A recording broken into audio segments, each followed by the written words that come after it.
expected the police to be here. Of course, it's not going to do that. Get Tim to show up to the Y with me. We are off mute, and we are recording, and it's 7 o'clock, Mr. Chairman. Very good. Good evening, everybody, and committee members present and guests. This is a meeting of the Committee of Infrastructure, and it is being held Wednesday, October 23rd, 2024, at 7 p.m. in the Automatic Chamber, and duly noticed in 2 places, including the city's website, in accordance with the requirements of RSA 91-A:2, Roman numeral 2. Will the clerk please call the roll? Be my pleasure, Mr. Chairman. Alderman Chris Thibodeau. Here. Alderman John Sullivan. Here. Alderman Clee is here. Alderman Dowd. Present. And Alderman O'Brien. Present. We also have Alderman Tebow, sorry, Alderman Jettie, and Alderman Senate, and Alderman Clemens as well.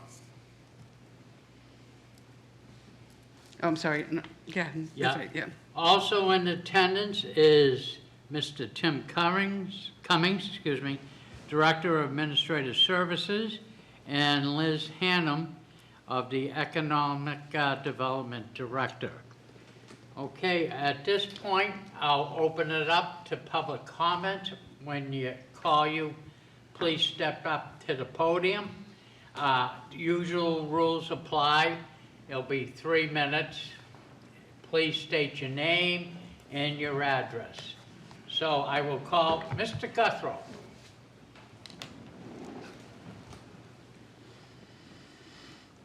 Matthew Guthrow, 104 Fawn Lane, Nashua. I'm here to speak against Ordinance 24-36. I can't stress enough how this project of the mayor's has failed to produce overwhelming results that should allow this to continue another 3 years. Listen, I love outdoor dining as much as anyone here in the city, but the way you're forcing this, it doesn't work. First, the sidewalk space that you have provides enough ample room for outdoor dining. You don't need to extend it.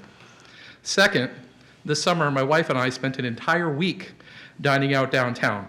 We have some amazing restaurants. But you know what we found? They don't have the staff for extended dining. For example, Michael Buckley came to this committee as leader of the Downtown Improvement Committee, saying that if you don't allow his restaurants to have extended outdoor dining, they wouldn't survive. When my wife and I went to his Italian kitchen on Main Street, those beautiful set tables for extended dining lay empty because, as their manager explained, they didn't have the staff to support them.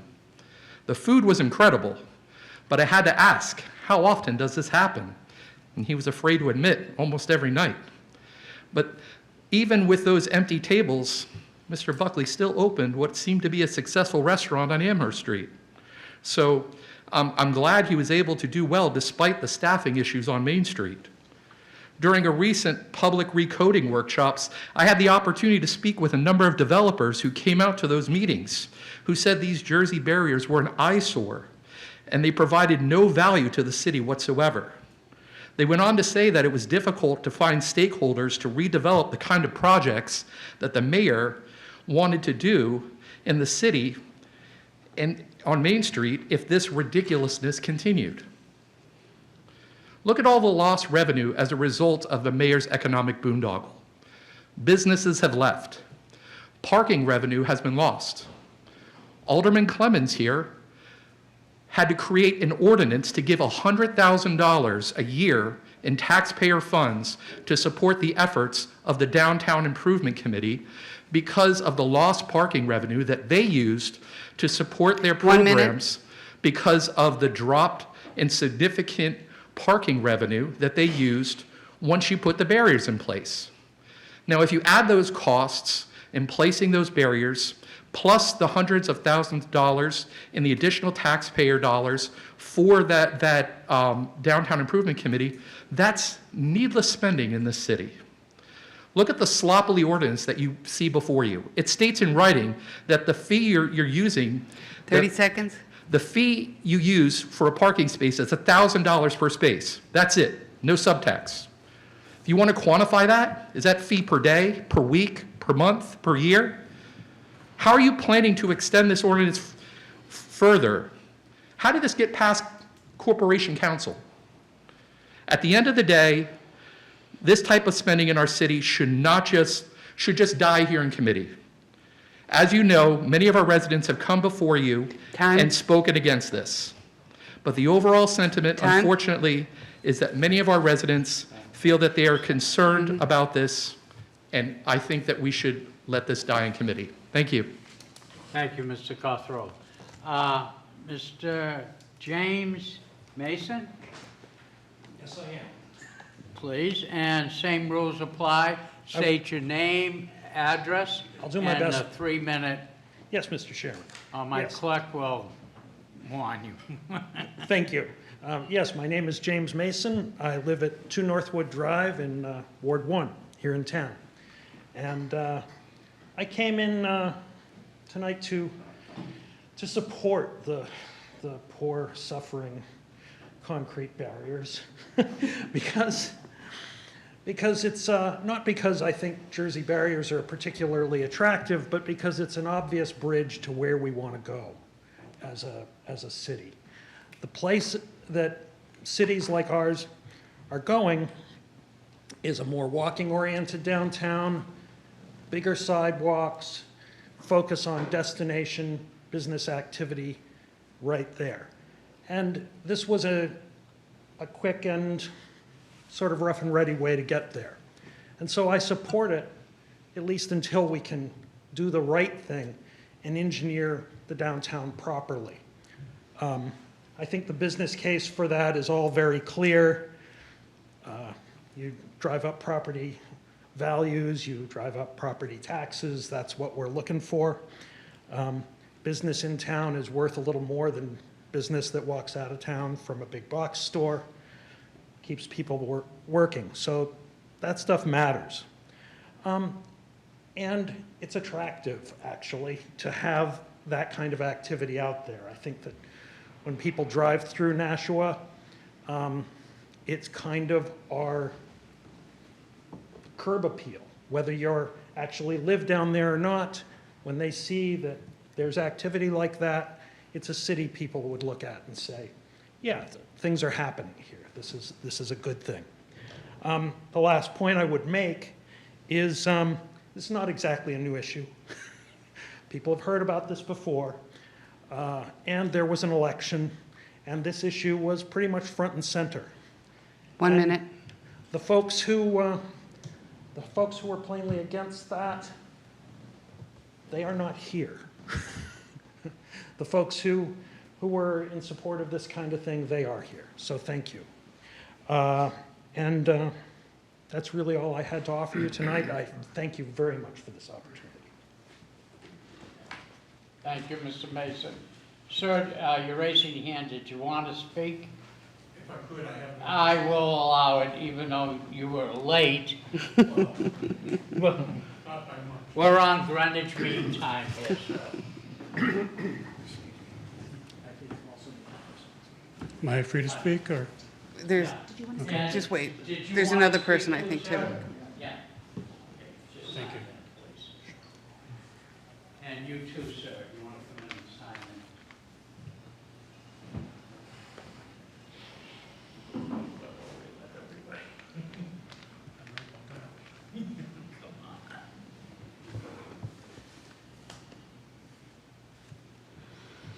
Okay.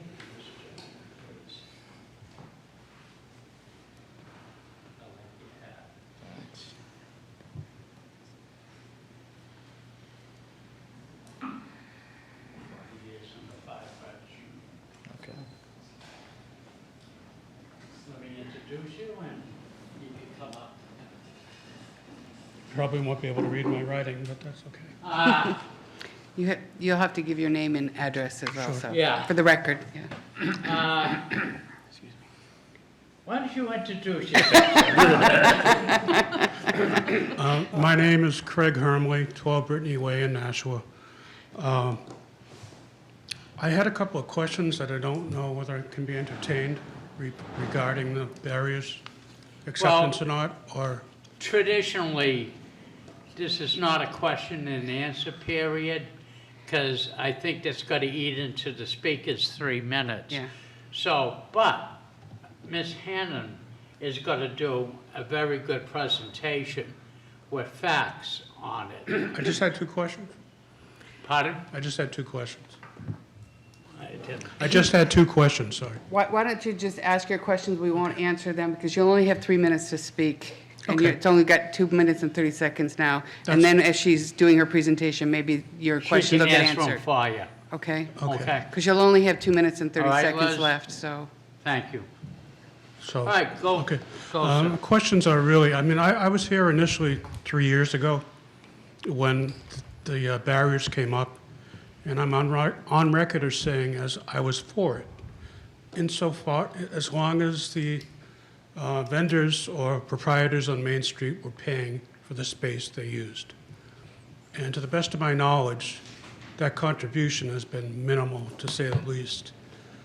Whereas the city has contributed a couple $100,000 to keep the barriers up there.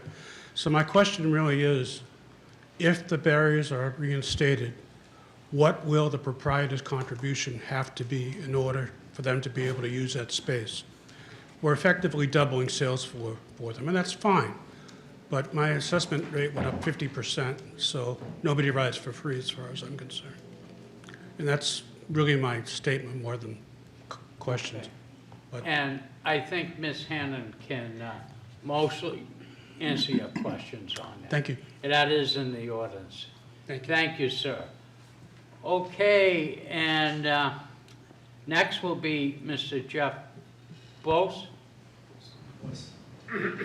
I'm Voice sorry. or what, depending on Voice what? what country you're in. I'm Irish, so you gotta forgive me.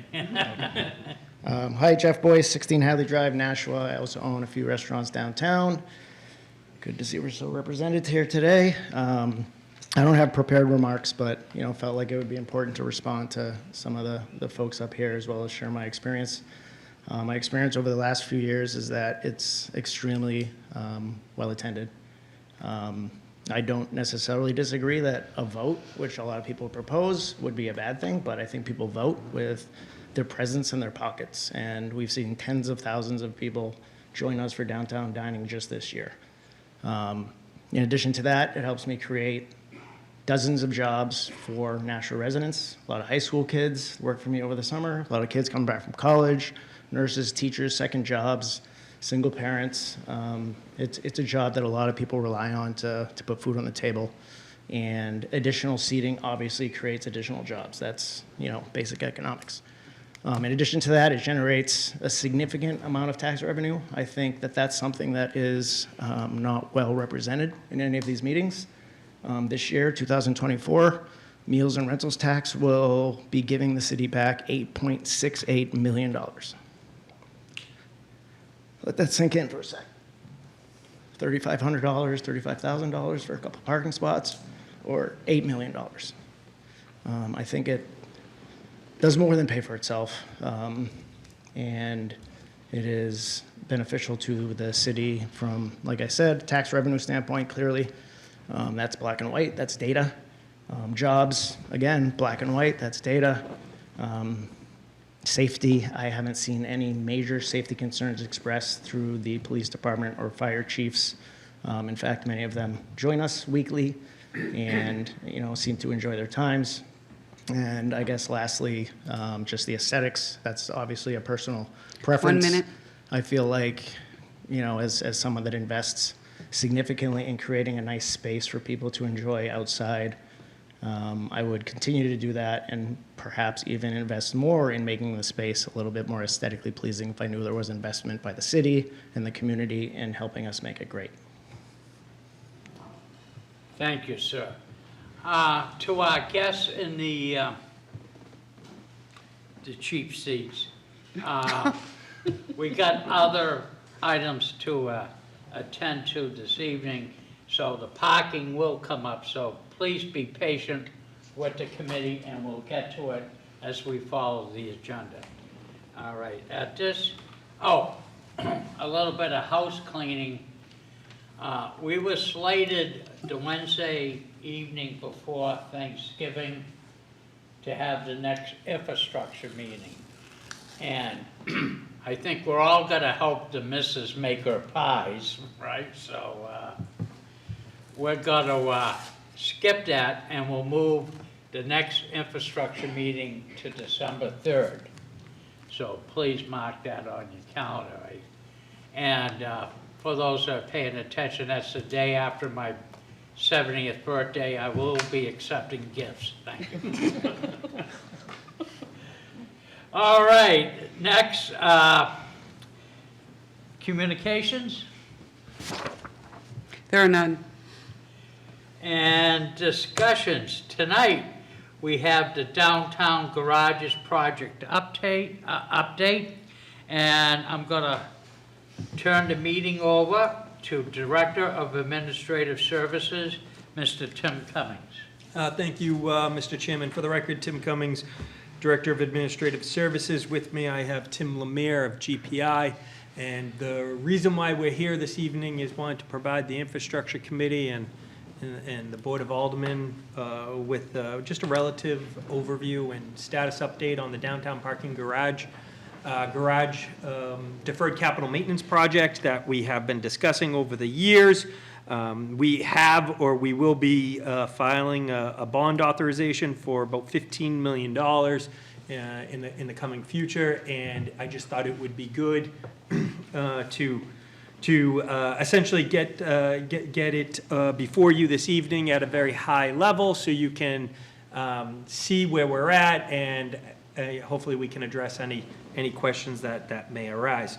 Mr. Cummings, if I may, for clarity, you're going to be discussing both garages? That's correct. So the $15 million can be interpreted for both? That's correct, Mr. Chairman. So the downtown garages are both the High Street and the Elm Street parking garages.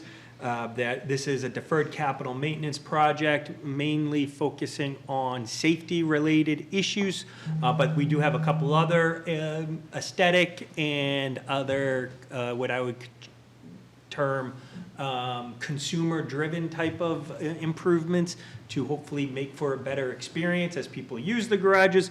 Roughly speaking, we are spending essentially $8 million on what we call Phase 1.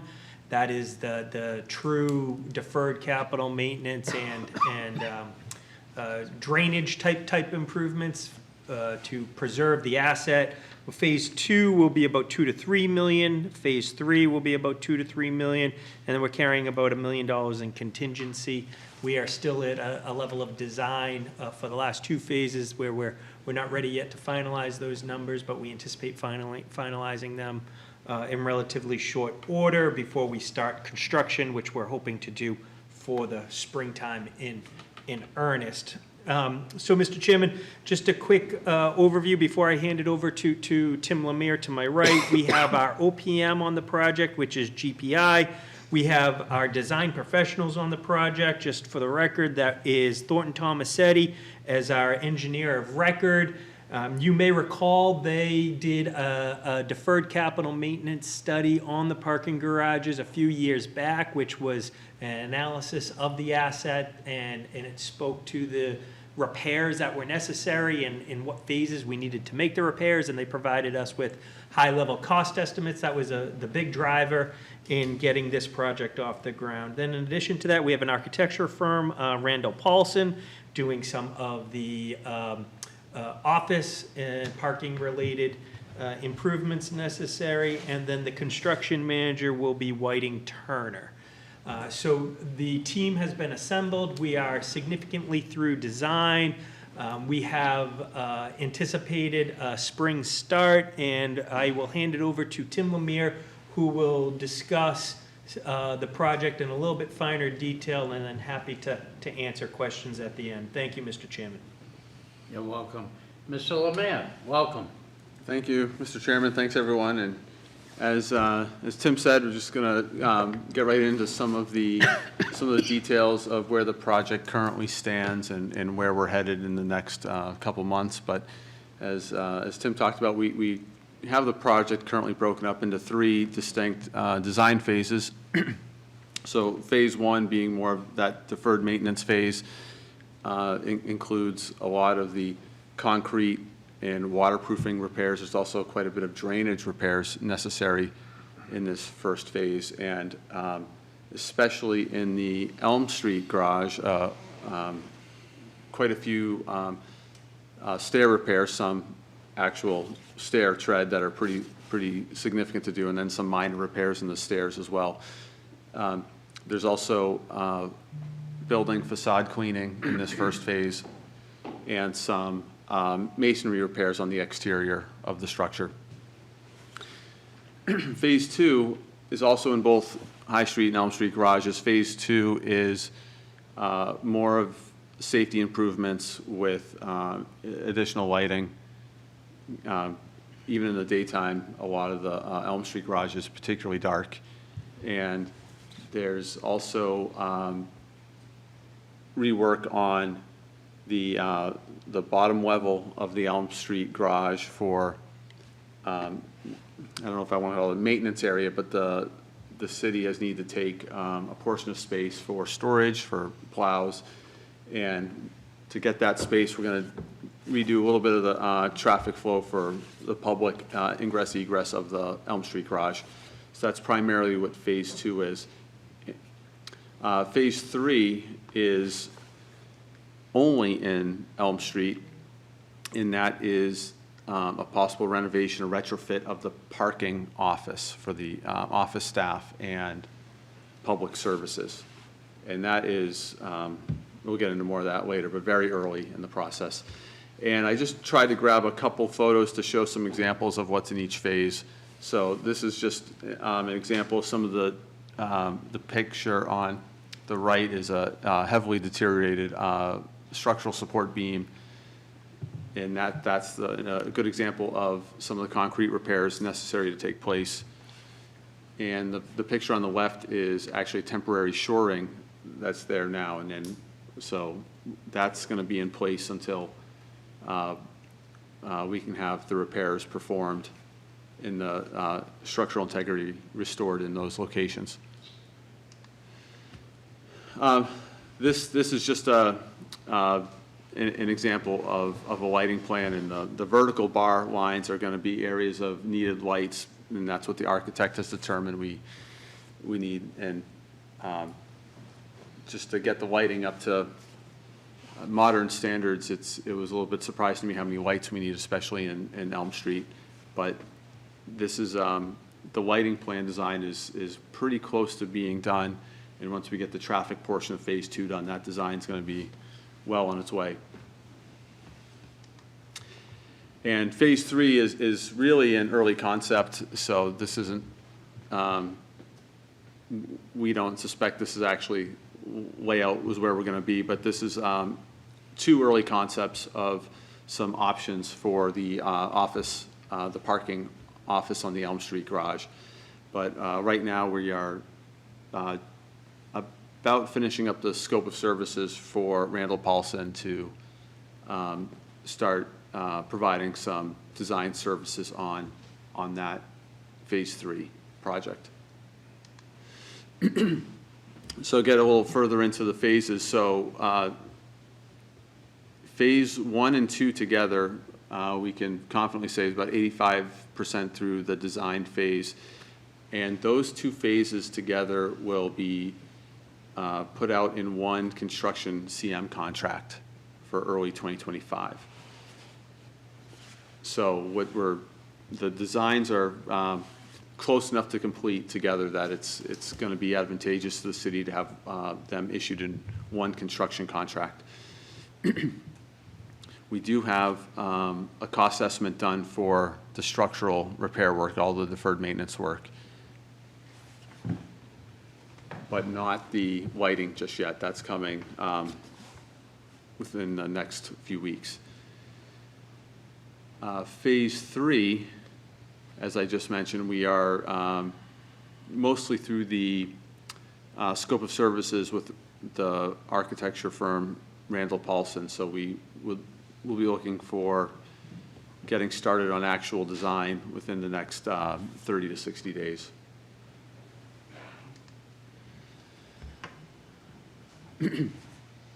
So the other thing that's happening with the garages that's important to note is there are some immediate structural repairs necessary to perform this winter. So parking has secured quotes to do some, we got some feedback from the architect on what really has to be done immediately for safety. So there's some, mostly this relates to Elm Street, but I'm just trying to give a few examples of, we have some expansion joints that are effectively raveling apart month by month at this point, especially on the top level of Elm Street. Also on the top level of Elm Street is a CMU block wall that's been fenced off and covered with plastic to prevent any vehicles parking near them and any further deterioration. Those two things will be performed this fall and winter. Any concrete, any aggressive concrete spalling will have to be chipped out, secured to prevent any vehicles and people being injured by any falling concrete. And there are a few stair treads where there is actually some separation from the structural component of the stair, or I should say the separation's rapidly approaching, so we're going to have that performed immediately as well. So those items were all in our design, but they'll more likely be pulled out for construction because they'll already have been done by the time we get to spring construction.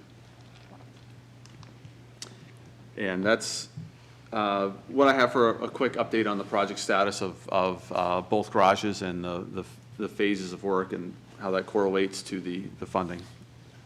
So, Mr. Yeah, thank you, Mr. Cummings. Yep, so Mr. Chairman, just to kind of close it out, timeline, we had to do some emergency repairs now just to keep the assets in good operating order from a building safety perspective. We want to make sure we maintain the integrity of the assets, but which is being done. The deferred capital maintenance is really driven by weather, and as the water and rain and sleet and snow and salt impact the concrete, it really, depending on the year, can either speed up or slow down the deferred maintenance. And we're at a critical point now. We are at a critical juncture where if we don't act, there's a potential likelihood that we would have to, change how we handle and manage parking in the downtown. So, you will have before you, actually, I just looked back at my notes. I believe there was a first reading on the bond authorization last night with the public hearing scheduled on November 25th, where we will give essentially the same presentation again. But wanted to put this before you just to make sure everyone understood the situation and give folks an opportunity to ask any questions that may have, and hopefully move this project along because it is desperately needed. Thank you, Mr. Chairman. Thank you, Mr. Cummings. I do have one thing. As you know, I've been involved with this for the last couple of years, and but so that the public would know, this is extremely critical that we repair this, because if not, we don't have any other venue to put 500 parking spaces. Would you agree with that statement? I would concur, Mr. Chairman. One additional point that I didn't make that I would note now as well is this is a revenue generating asset, so we are issuing GO bonds for this, but this is an opportunity for us to collect back some money from this. So I would be remiss not pointing that out as well. Okay, I'll open it up to members of the committee for questions. Alderman Dow. Yeah, first for the general public to know, we haven't passed the bonds yet for the repair work, but work has been done, obviously, with the design and everything. You might want to just state where that funding came from. Happy to. Thank you, I Mr. have Chairman. another question after that. And thank you, Alderman Dowd, for the question. So we've been using essentially what we refer to as cash to pay for the design. It has come explicitly from the expendable trust fund for parking garages. So we've been using money obtained through various sources, mainly enforcement, and some permit fees and whatnot, collections over the last few years to pay for the design, which is what got us to a point now where we feel confident in asking for the bond authorization that we have before you. Further questions by members of the committee? Yeah, I got another question. Oh, second? Yeah, sorry. So, I have some experience with buildings that have had this kind of spalling, and typically what happens is the water permeates through the concrete, gets to the rebars rust, they expand, and that's what causes the spalling. And the solutions I've seen to that was they have to replace a lot of the rebar, but the bigger thing is to seal the concrete so that it doesn't happen again. So is that part of the design plan? Yeah, so thanks for that question, because you're exactly right, and that's why in phase one, one of the major work elements is waterproofing, and we know from this structure, with the open top levels, one, we have a lot of water coming through the expansion joints in the concrete deck. And also, we have quite a few failed drainage gutters on all levels. And so one of the major work items is waterproofing all those joints, getting the water to repaired basins and repaired drain lines and down into the municipal drain system as it should be.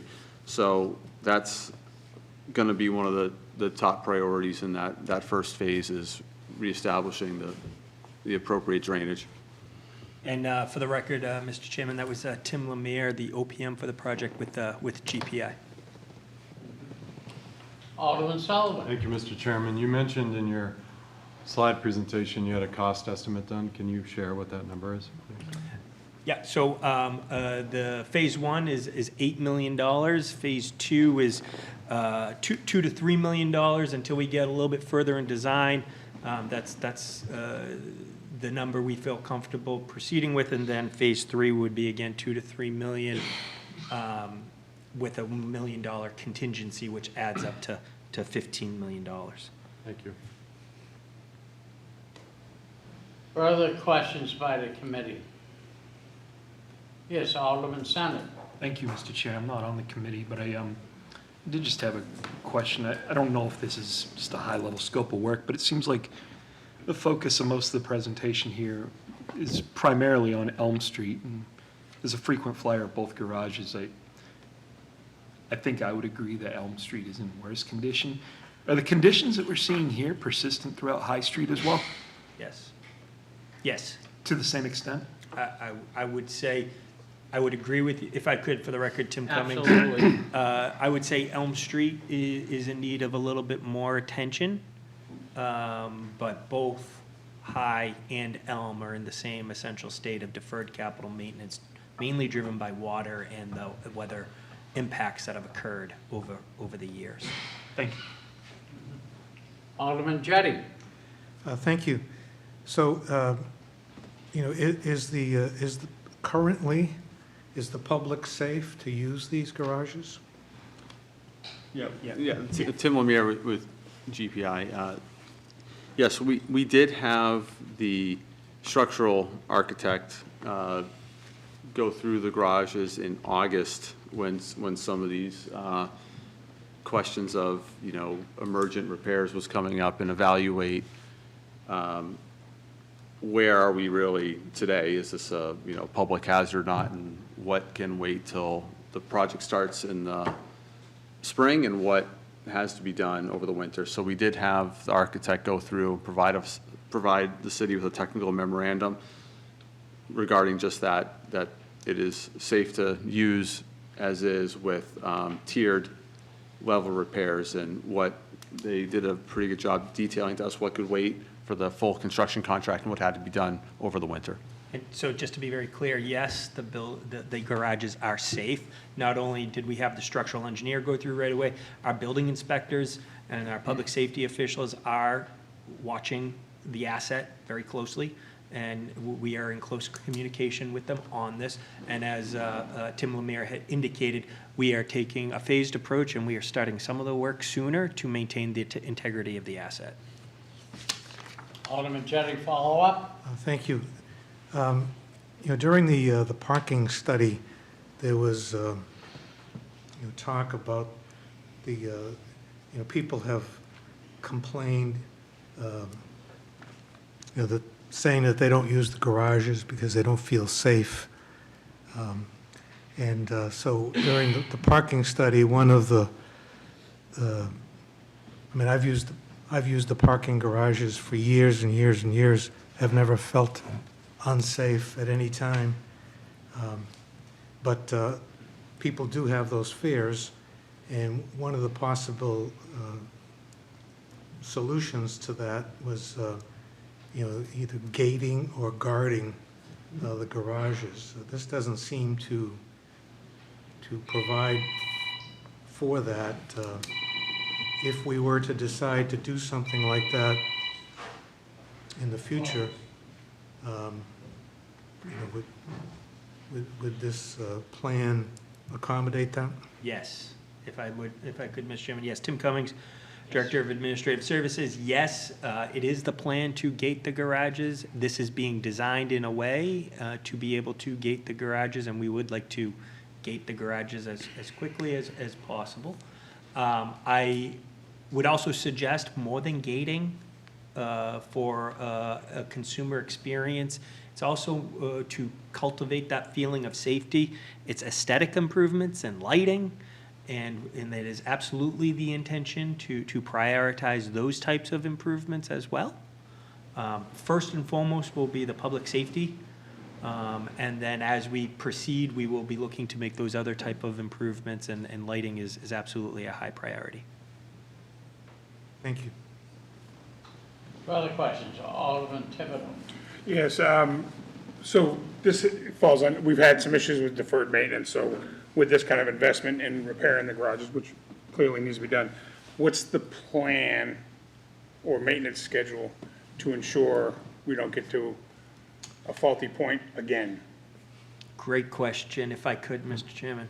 Absolutely. Tim Cummings, Director of Administrative Services, part of the Thornton Tomasetti study that was done on the deferred capital maintenance suggested that we should be spending around $100,000 a year in deferred capital maintenance to maintain these assets.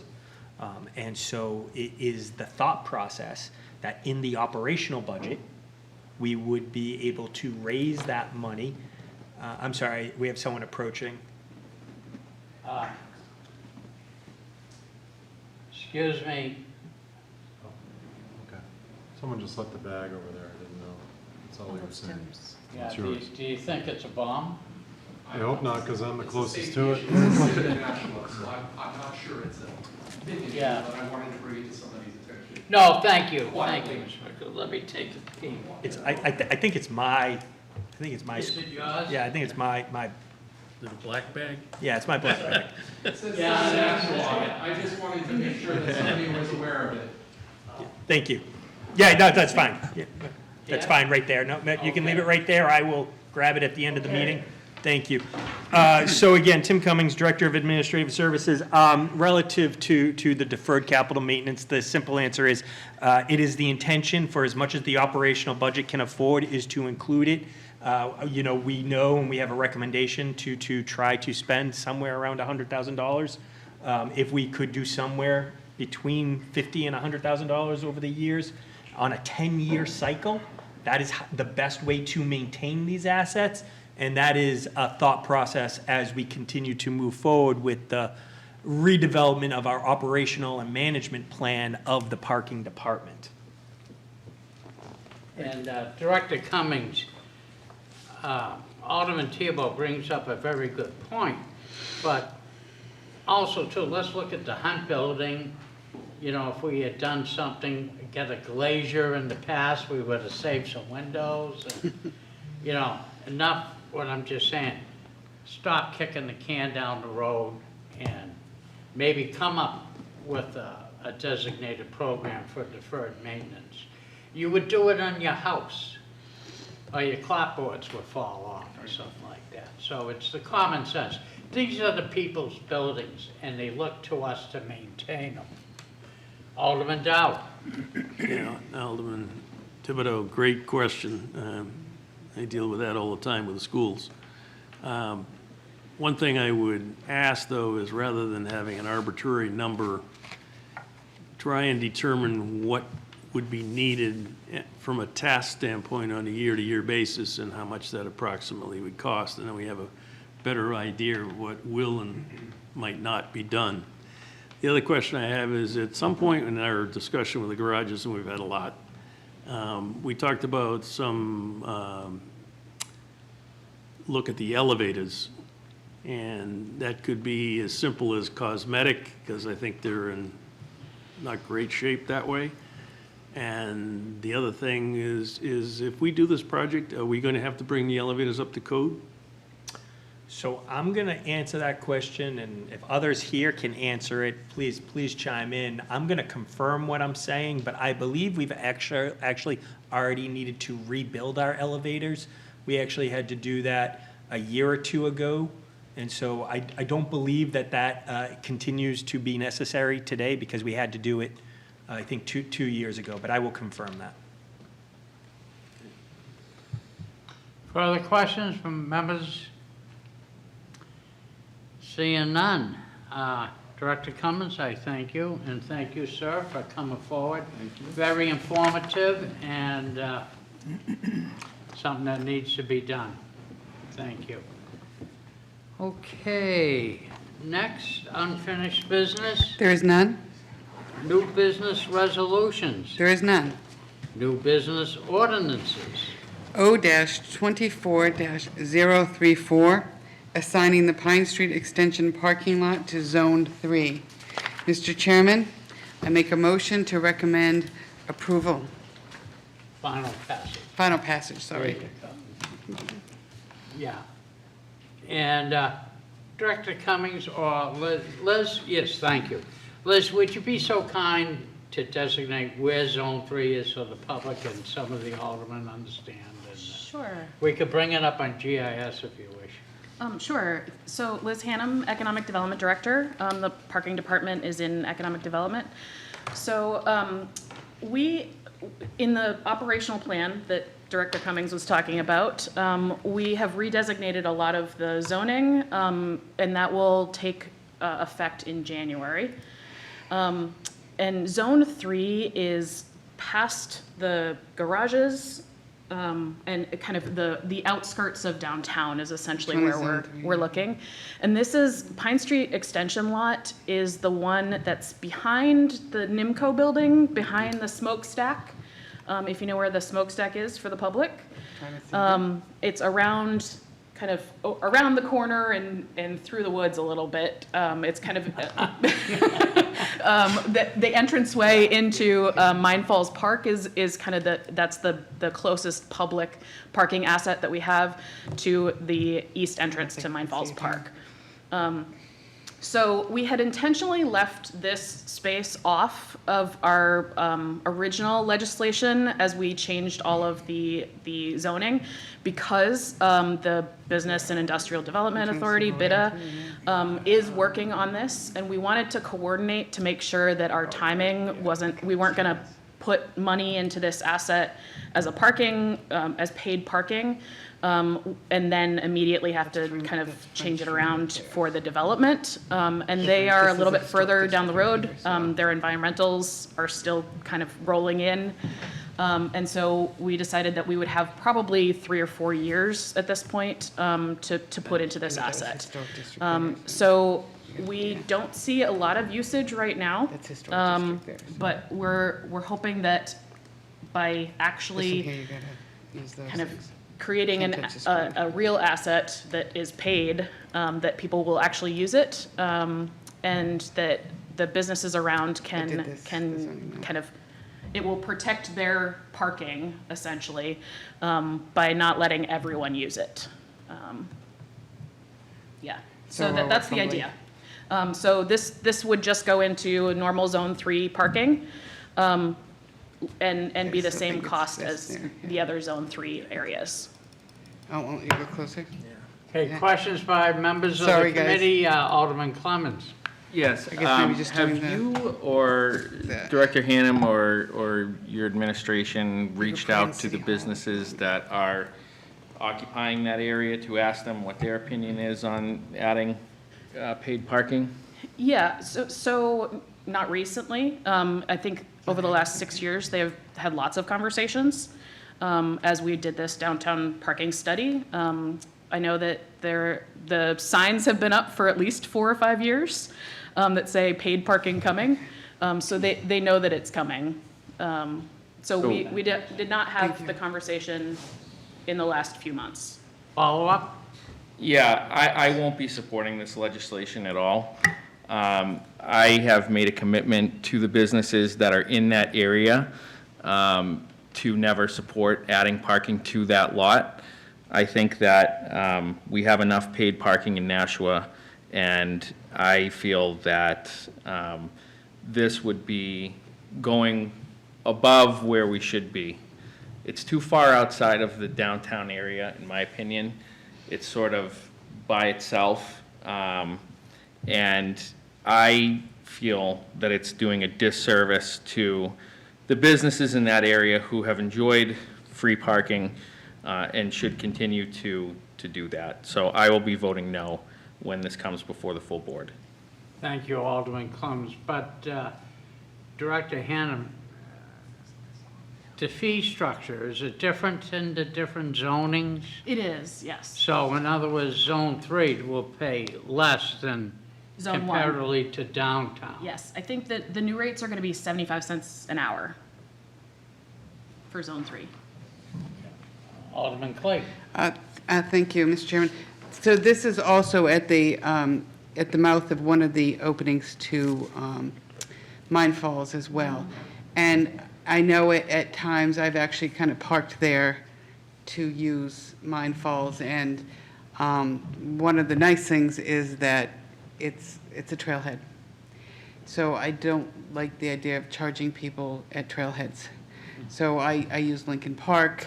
I've used some of the other areas. So while, yes, I want to increase as much parking fees as we can because I think we need to hire more people and parking is self-sustaining, I do have some issues on it. How many parking spaces are we looking? I believe it's 180? 180? Is it 175? 175. Yeah, 175. Oh, I was okay. close. Sorry, Very I don't have it in front of me, so I apologize Yeah. for not having that. But I do have some concerns. I don't think there's necessarily a lot of people that use this as far as the trailhead. They don't tend to go that far into it. They tend to be more towards the trailhead, but I know myself, I have used it. I've also used it when, especially around Christmas time, a lot of the shops and things like that are using it. So Yeah. I'm kind of on the fence, but I do want to hear from my other colleagues, so thank you. Yeah, Alderman Gavea, and then I have Alderman Sullivan. I think Director Hannah might have wanted to say something. Oh, yes, Did you may. Yes, I just wanted, I appreciate the sentiment, and I do think that the parking study recommended this because we are treating parking like it's free for everybody as opposed to a public utility. And so that is why, and there is lots of development happening in this area over the next few years. So I think they're trying to get us prepared for that at 75 cents an hour versus $1.50 or so. But so that's the concept behind it, but I would love to talk more. Okay. Alderman Gavea. Thank you, Mr. Chairman. So currently, on a daily average, how much of this lot is being used? I think 30% was what was in the Okay. parking study. Just follow up on that. Follow up? Yeah, and it's more of a comment here is I think I agree with my colleague at large that this just kind of seems very far out of downtown to be metering, and especially it being a trailhead to Mine Falls, which I feel should be a free asset to the taxpayers and the surrounding areas to use. To me, it would be, what's next? Are we then going to start throwing up meters at Lincoln Park when people want to park there and go to the park? I just feel this is a little too far outside of what I would think Main Street. I personally, in talking with people, haven't heard of anybody parking in this lot, them walking to Main Street. Maybe in certain circumstances, like the holiday stroll, we would see it, but other than that, I don't think there's many circumstances where we would see an abundance of people parking there on a normal basis. And I also agree with the point that inconveniencing the business owners in that area is not really something I would be a big supporter of. So I'm on the fence on this, but I would be leaning no at this time. And obviously don't have a vote because I'm not on the committee, but when it gets to that full board level. Maybe to help you make the decision, Ms. Hannum, can you tell us some of the projects that are pending for this area? So in other words, you got to look farther down the road for your consideration. So, Ms. Hannon, could you? Yeah, so we're currently in negotiations with the NIMCO property, which is just north of where we're looking right now. I think that's that top building there. So that is 250 housing units. The actual parking lot itself is under process of starting development, under environmental work. So we're thinking anywhere from 200 to 300 units could go in that space. Eventually, we see a lot of those other buildings going in, and we're also in the process of working on our riverfront that will eventually go all the way into Mine Falls Park. So it will go all the way around that thumb of so it will go through that entire area. So we hope to see lots of activity in the next 5 to 20 years. Okay, thank you. Alderman Sullivan. Thank you. Just a few clarifying questions. I use that parking lot quite a bit. So it's my understanding, so if I'm looking at the map right now, and to the south of that, which to my knowledge, that's where a lot of the businesses are, that's all free parking where you can kind of see cars interspersed in there. But isn't it along the edge? Isn't that paid parking? The like curve there? Yeah. Currently, no. Oh, it's not? No, there are signs up that says paid parking is coming, but I believe they were put up right before COVID hit, Okay. and so they decided not to push forward with that at that time. Okay, and then a follow-up, please. Zone 3, is that just Monday through Friday, or weekends? Yep. Weekends are free? Weekends are free. All set, Alderman Sullivan? Yes, yep. Thanks. Alderman Thibodeau.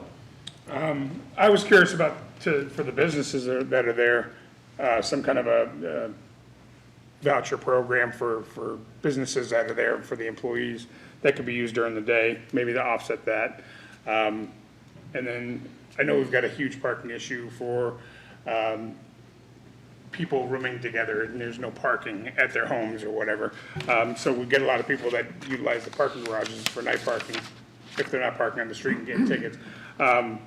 Would this be usable for something like that, some kind of like an overflow lot, but after hours for the businesses, so that way the businesses aren't impacted? I'm just spitballing ideas, but. Yeah, so Zone 3 at the moment is until 7 p.m. And nights and weekends are free in that area. Yep. Okay, Alderman Clegg. Thank you. I think Zone 3 is going to go to 8, right? Yes, it will. Yeah, sorry, actually, it will go to 8. technically speaking, I think Yeah, it's so been it's signed, so currently it technically 7. goes to 8, yeah. The other concern is the area, although hasn't come to be, is the dog park is going to go there, which would mean also people that will be utilizing the dog park will be parking their cars there too, and for them to pay as well. We haven't brought it to this committee yet, but we have updated the concept plan Yeah. for the entire quadrant 1, which is from Clock Tower over to Mine Falls Park. Okay. And so there are lots of assets. We're talking about potentially an amphitheater behind the NIMCO building. There's lots of potential public assets that are going to happen over the next few years there. May I? Follow-up? Yes. I guess, I mean, I see the merit in this, and I see the idea in this. I think that maybe I would, as those assets and things are being brought on, I could maybe buy into maybe putting in some metered parking as they are coming up, but to do it now to the people that are there with the level of the buildings that they have and the level of the workplace that they have, and knowing that these are being used as trailheads, this is where I guess I have the problem. So if the hotel were there, or those apartments were there, or there was something else there, I'd say, okay, yeah, because this is bringing in revenue, and these are bringing in tax dollars, and yeah, maybe these people should be doing, but to take the current people that are there and to suddenly say to them, now you're going to be doing this, that's, I guess, where I'm having a, but I do see the merit in it, and I like money coming into the city, so, but at the same time, I have an issue, so thanks. Sorry. Thank you, Alderman Clay. Alderman Jettie, then Alderman Dowd in the queue. Thank you. So, kind of I guess I have a kind of a contrary view. I guess I have trouble understanding why the city would be expected to, provide, a parking lot, maintain the parking lot, make sure that it's safe, make sure that it's paved, make sure that it's plowed, incur all of those expenses for the benefit of, the commercial establishments that occupy the building, adjacent to that parking lot. Businesses, downtown that, that don't have their own parking, their employees have to park in parking garage, and they have to pay for that. The businesses, if they want, if it's a problem for their employees, the businesses can, rent the space. So I don't understand, it's one of the problems I have, with the barriers where, the city is providing, at considerable expense, is enabling, businesses to expand, their footprint, at up until now, very little or no cost. And I think, my thought is that it seems unfair to the rest of the taxpayers in the city to be subsidizing, an asset for the benefit of, of those businesses. So I'm willing to listen to, the points of view raised by my colleagues, but I guess I'm tending towards wondering, well, why wouldn't we charge for that parking? So that's my thought. And, thank you. Alderman Dowd. Yeah, several years ago, before COVID, some unknown reason, I was involved in looking at this parking lot with, I believe, the mayor and Director Cummings. And at the time, the businesses there who, as I understand, if I correctly remember, had very few customers at any one time, and the city was willing to offer them free parking spaces for their customers. And they basically gave the city a hard time, as I recall. And the city was even looking at adding parking spaces to the west of that building where those people are at. In fact, those spaces could be added for using the dog park and the trailhead. So, and also, as I recall, we have a police facility there that's going away hopefully shortly. And at times, there are as many as 20 or 30 police cars there, and they won't be there anymore. But the idea was, at the time, was we were trying to increase our revenues to cover the cost of the maintenance of this parking lot, because it's city-owned land and city-owned parking. And it's a significant cost to keep that paved and taken care of. And as I recall, we worked with the residents, the businesses there, to the nth degree, and with no success. So I think the decision was made, all right, then we'll make them all paid parking.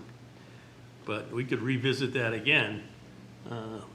But there's a significant number of parking spaces there. Other than maybe once or twice a year, I've never seen that lot full. Those businesses don't use that many spaces. They're by appointments, as I recall, unless somebody else has gone in there. And they have like 2 or 3 people at a time. They don't need 130 spaces. So, you know, if we don't at least do part of this lot for paid parking, we're basically subsidizing those businesses by taking care of this parking lot.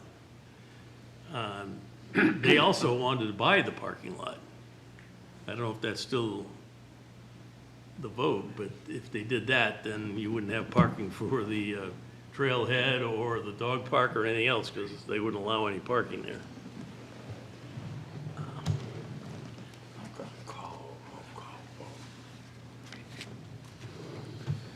Okay, thank you. Alderman Clay. Thank you for indulging me one more time. The last 2 speakers brought up some really valid points. I'm not sure that it's necessarily changed my point of view. I agree wholeheartedly with both of them in the fact that subsidizing is not a good thing. I just have an issue with how do we make sure that we don't start charging people for the trailhead, and how do we not charge for the use of the dog park that we're trying to encourage people to bring their dogs to and use of the park. I would love to kind of hear how we could cordon that off without, because obviously the parking lot's not full, at least now it's not. I think if you brought more of these bigger assets in, has any thought come to how we could separate this off or something that, I know if we leave some free parking, they're going to use the free parking and not use the charge parking. So how can we create that behavior? I mean, I wouldn't have a problem with forcing them to lease spaces or something of that nature. And I'm just throwing that out, Mr. Chairman. Thank you. I Alderman think. Clemens, did you have your hand up? I did, but I'll pass. I appreciate, thank you. Any other questions or comments by members of the committee? Then I will call for a vote. Can I jump in, Mr. Chairman? Absolutely, Mr. Director. I want to ask a clarifying question that I think may behoove the body and the public at large, and I could be wrong with what I'm about to say, but I was under the impression that parking lot that we're discussing right now, there is a paid parking element to it.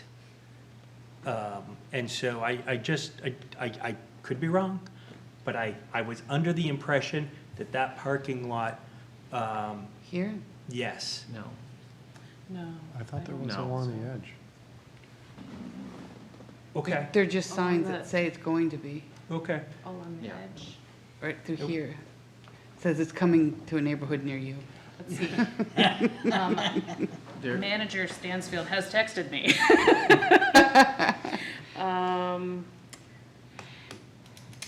There will only be a permit option for that lot, for those businesses.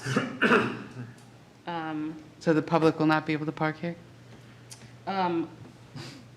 That's even worse. No.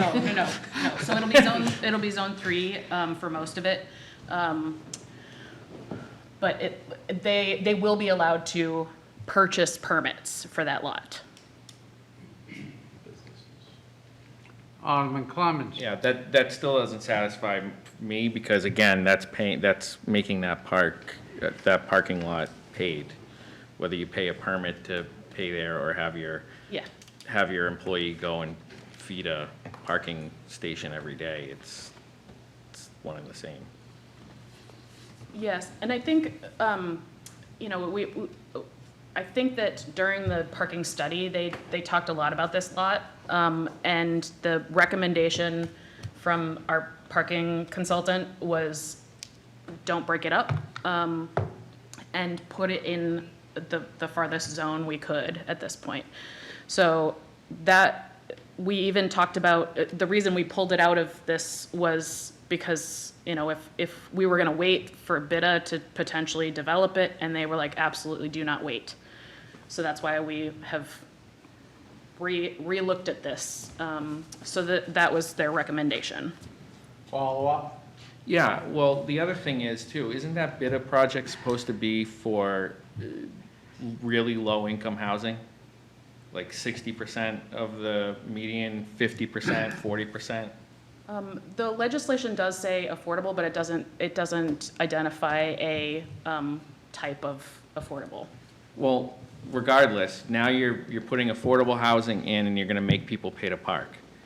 Again, I think there's a lot of reasons to not vote for this, and that's another one. Okay, further questions or comments? Alderman Thibodeau.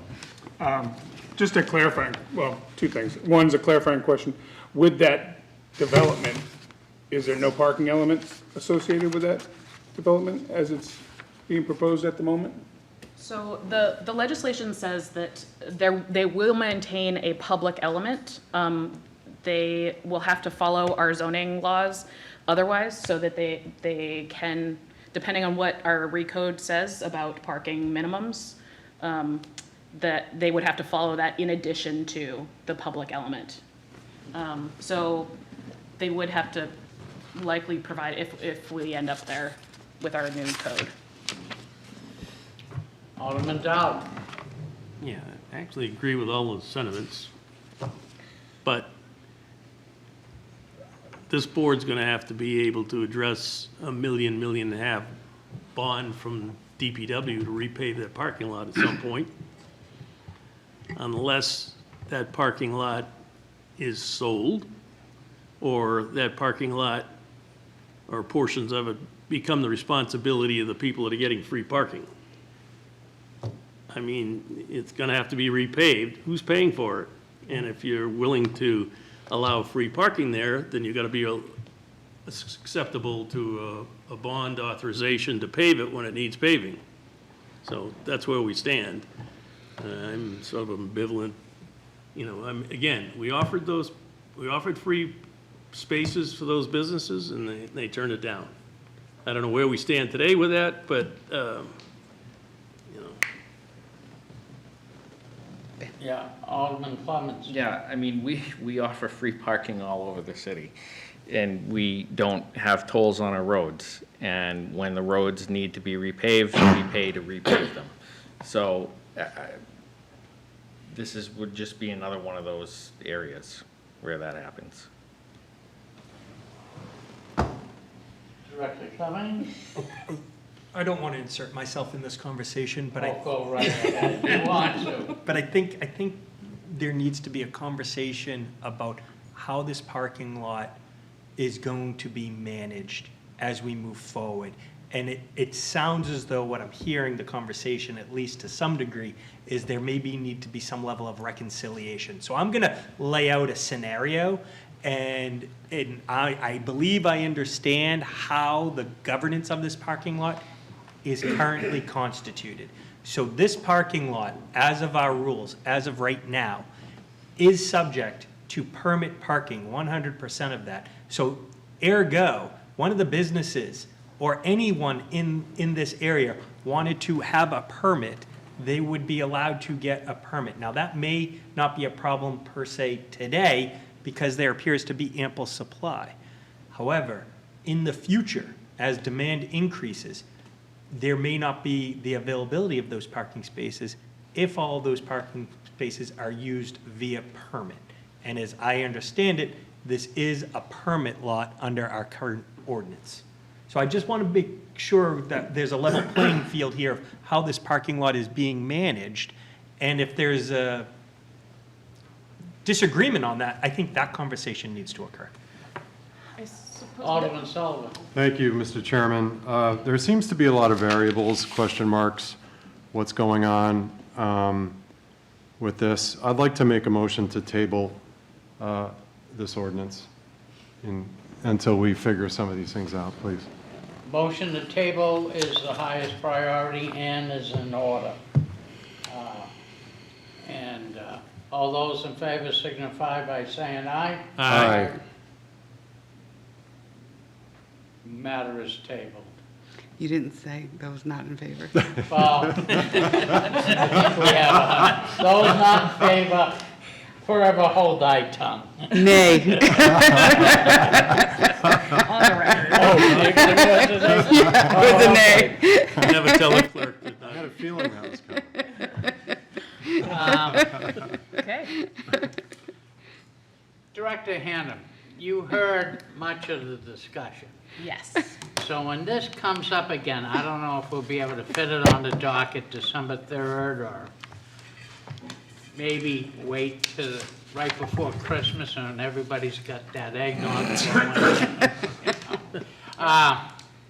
But you heard some of the questions. Yes. And if you could prepare in that venue there, that would be good. Will do. All right, very good, thank you. To the clerk, next ordinance, please. One moment, please, sir. Take your time. I just want to get this down before we yeas. I have to record my nay. I'm never a nay. You did it to yourself. 024-036, relative to seasonal road closures and elimination of certain on-street parking for extended outdoor dining and other non-vehicular use. At this time, Mr. Chairman, I would like to make a motion for a final passage. Very good. What we have here is Director Ham, and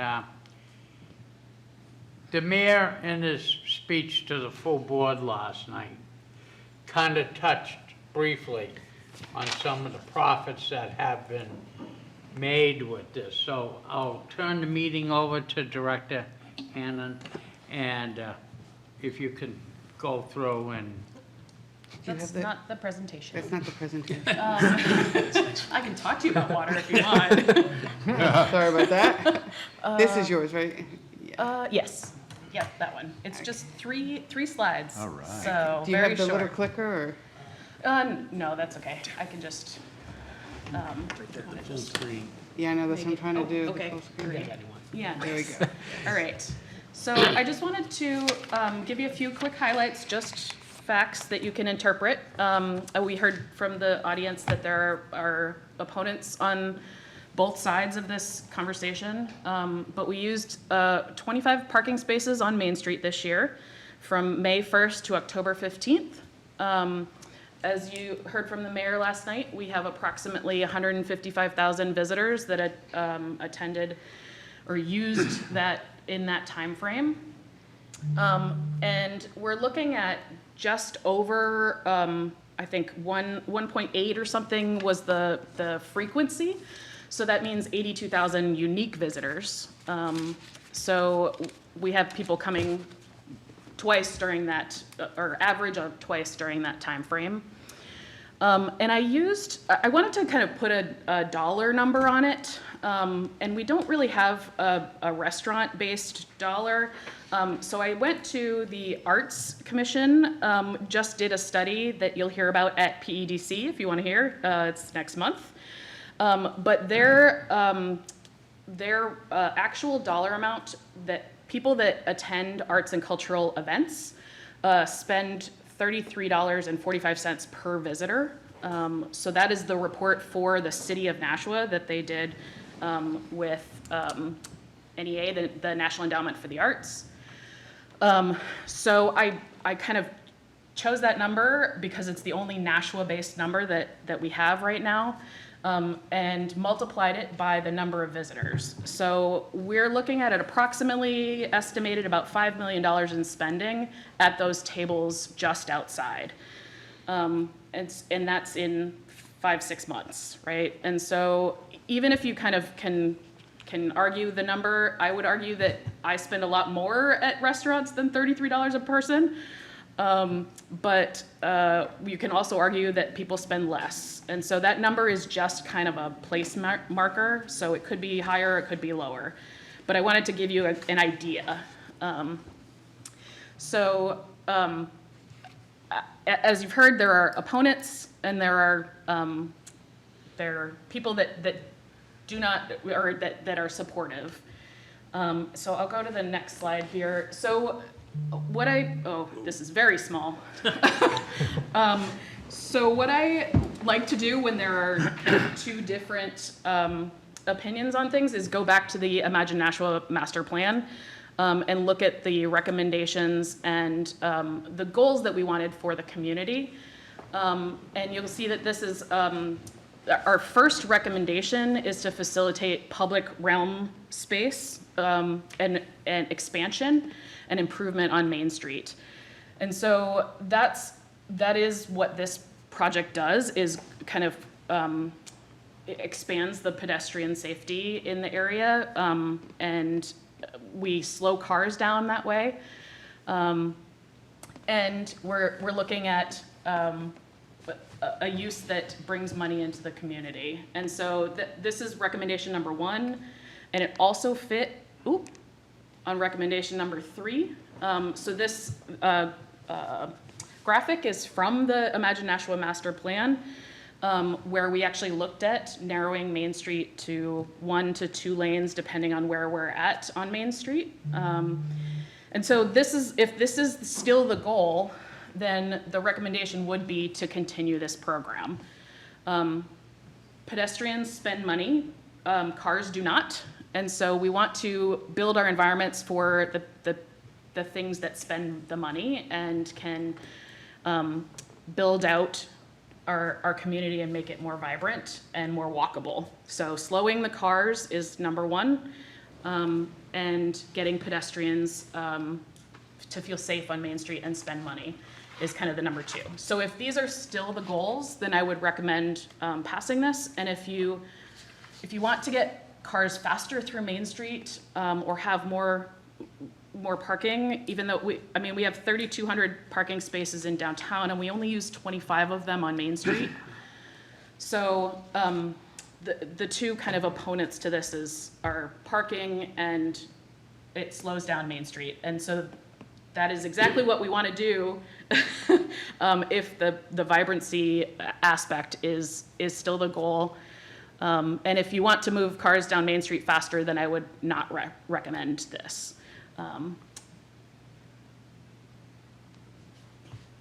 Yeah, that's the end. Very good. Okay. Chair does have a question, Director Ham. What is our vacancy rate on Main Street? I mean, is the outdoor dining a financial, help to keep the vacancy rate?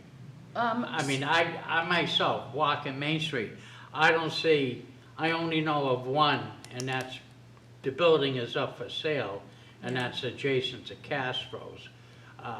But everything else seems to be quite full and vibrant.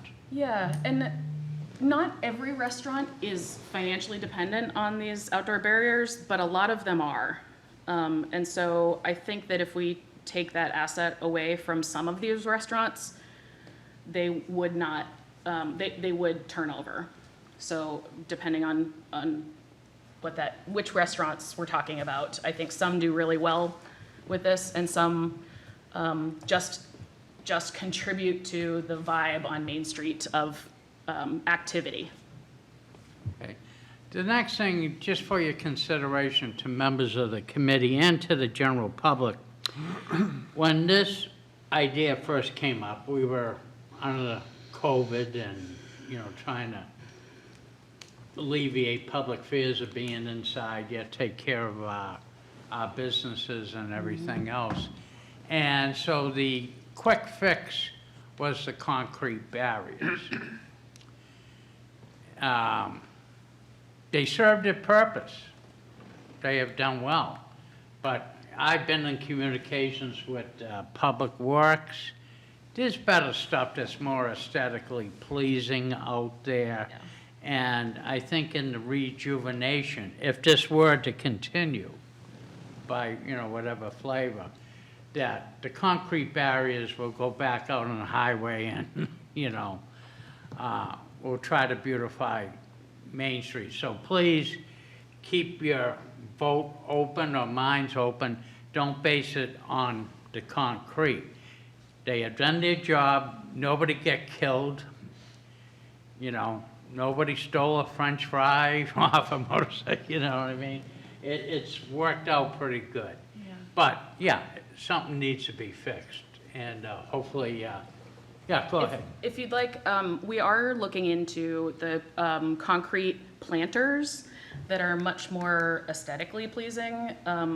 We haven't figured out if they're within the budget yet or not, but that is the goal, to get there so that we're not using the Jersey barriers, but they're still rated the same for crash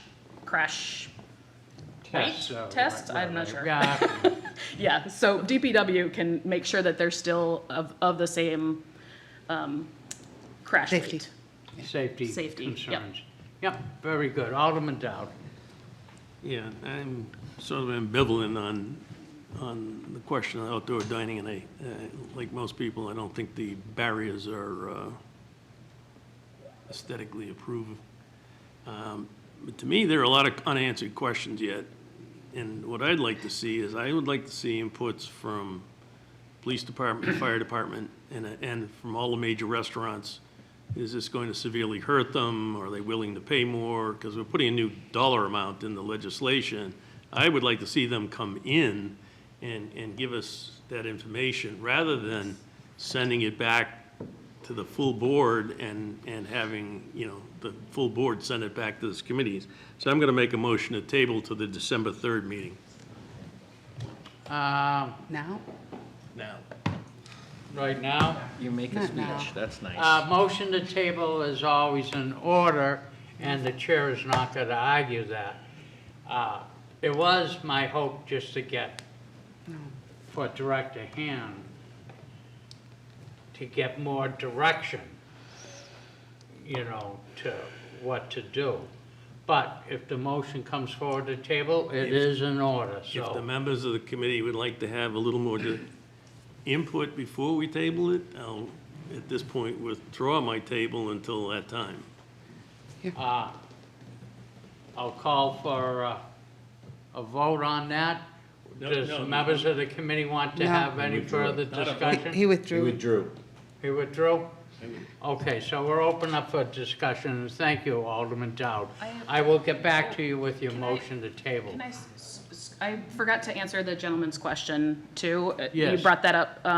We are doubling the cost, so it is, right now it is $500, and we had planned on doubling it this past year, but because of the paving on Main Street, we did continue the reduced cost. So this year it is going up to $1,000 per barrier, or per space.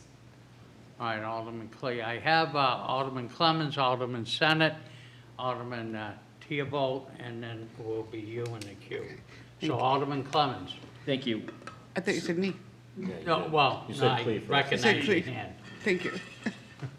Okay, so, I'm sorry, who has the floor? You do. Me. Okay. Oh, he does? Thank you. I thought you said me. Sorry. Oh, no. All right, He so, he went up first. But I'm on the committee.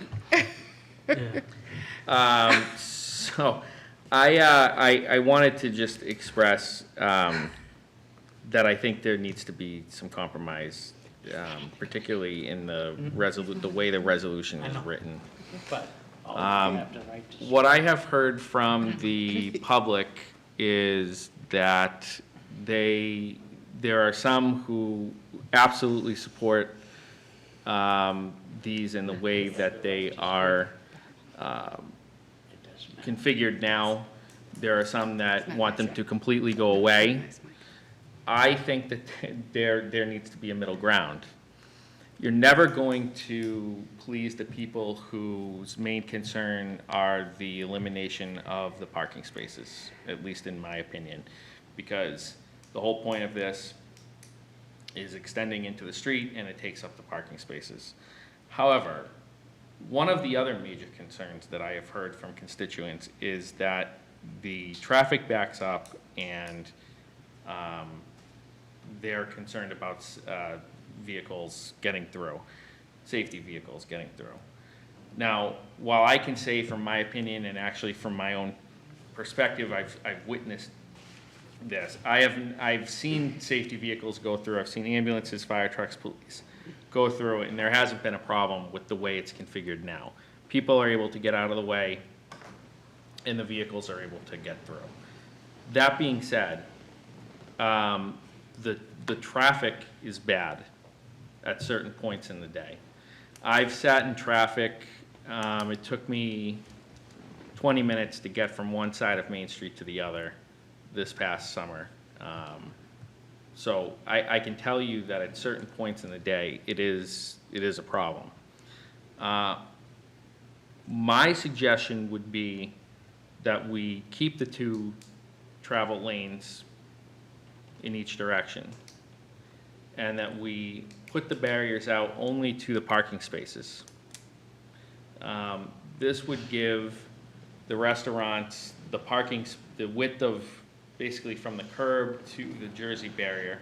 If you think about Main Street, it has that door alley, if you will, which is where the concrete barrier could sit in the areas where a restaurant would take up those spaces.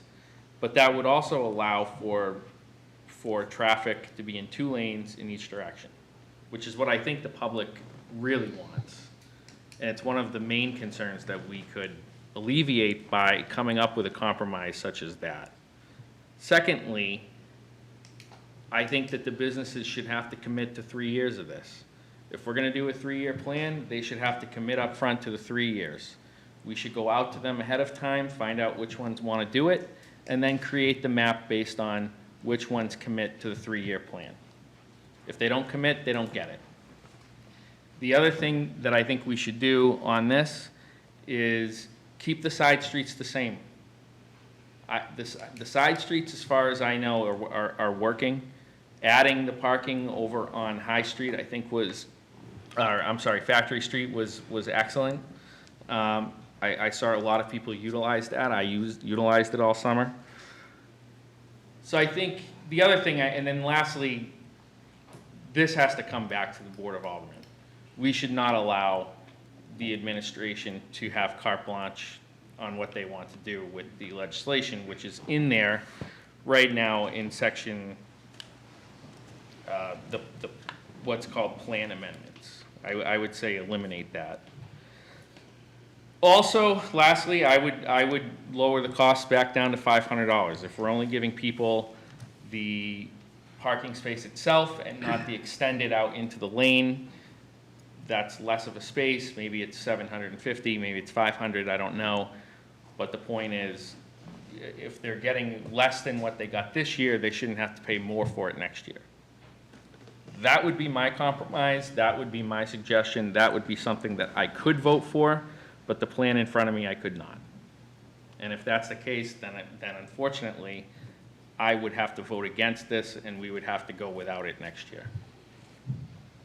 Alderman Sandett. Well, thank you, Mr. Chairman. I agree with a lot of the points that my colleague at large just made. As many of you will recall, 2 years ago, as a private resident, I was often one of the only voices championing this from the public in the chamber here. But I was very pleased to research my words this afternoon when I went back and checked the minutes, and I was careful to say, even then, let's give it a try. And we tried it. and I spent a lot of time down there, like I committed that I would during my comments. For the first 2 years of the program, I was still working at home regularly, and I spent almost every lunch break that I had down on Main Street, dining outdoors. And in the past year, I no longer work from home, and so I've spent most of my time down there as a commuter. And so I've seen both aspects of this. I've seen it evolve from 2022 until now. And I do have a lot of concerns. And I guess that's sort of the responsibility that comes from being private citizen in favor of this to Alderman Senate, questioning the merits of this. Like my colleague at large, if this were put to a final vote tonight, I could not vote for the plan in front of me. I am not going to suggest that we re-up the big community committee that spent hours upon hours until the wee hours of the morning in this chamber, nitpicking You every. remember that? I got to leave before yous. But this definitely needs more work. Just some broad view observations that some folks have already shared. There's unutilized space, and it creates a lot of confusion. There's large tracts of unutilized space. I'm looking at overhead imagery just from 2024, so this year. And it's doing nothing to improve the situation nor to liven up the downtown. It's just there. And so while I don't think we need to reinvent the wheel, I do think we need to go through this with a fine-tooth comb. I certainly agree with my colleague at large that amendments and changes to this need to be better vetted, because I was down there in 2022 on foot the day that they were being put down for the first time when this board passed it for 3 years. And even then, it struck me as a lot of confusion. There were barriers being put into place that needed to almost be immediately removed because we didn't have that buy-in from the restaurateurs that were down there that maybe didn't want to utilize it. I can think of one off the top of my head. I won't throw them under the bus because I really like eating there. But nevertheless, I think an upfront commitment would be a strong buy-in here. It would give us a better roadmap to create a better plan that maybe more of us here in this chamber and more folks in the public may be able to get behind. I know that we're never going to please everybody, but right now, as I look at basically the furtherance of the plan as it sits as of a couple of weeks ago, I could not be in favor of this, so I hope that more diligence will be done on this. Thank you. Okay, Alderman Thibodeau? Can I just, Yes, you may. we used the map that is, the configuration that is currently out there. So we do know that this is going to be basically the same from year to year, unless there are turnover in restaurants or we have new restaurants that want to be a part of it or don't. So I think the configuration, we've kind of narrowed it down as much as humanly possible at this point.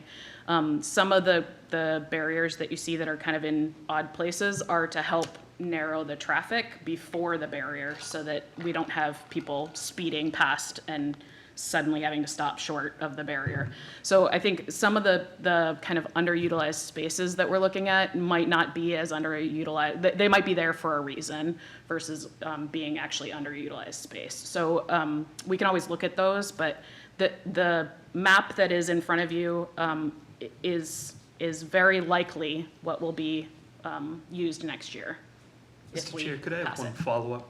Follow-up? That just jogged another thought in my mind.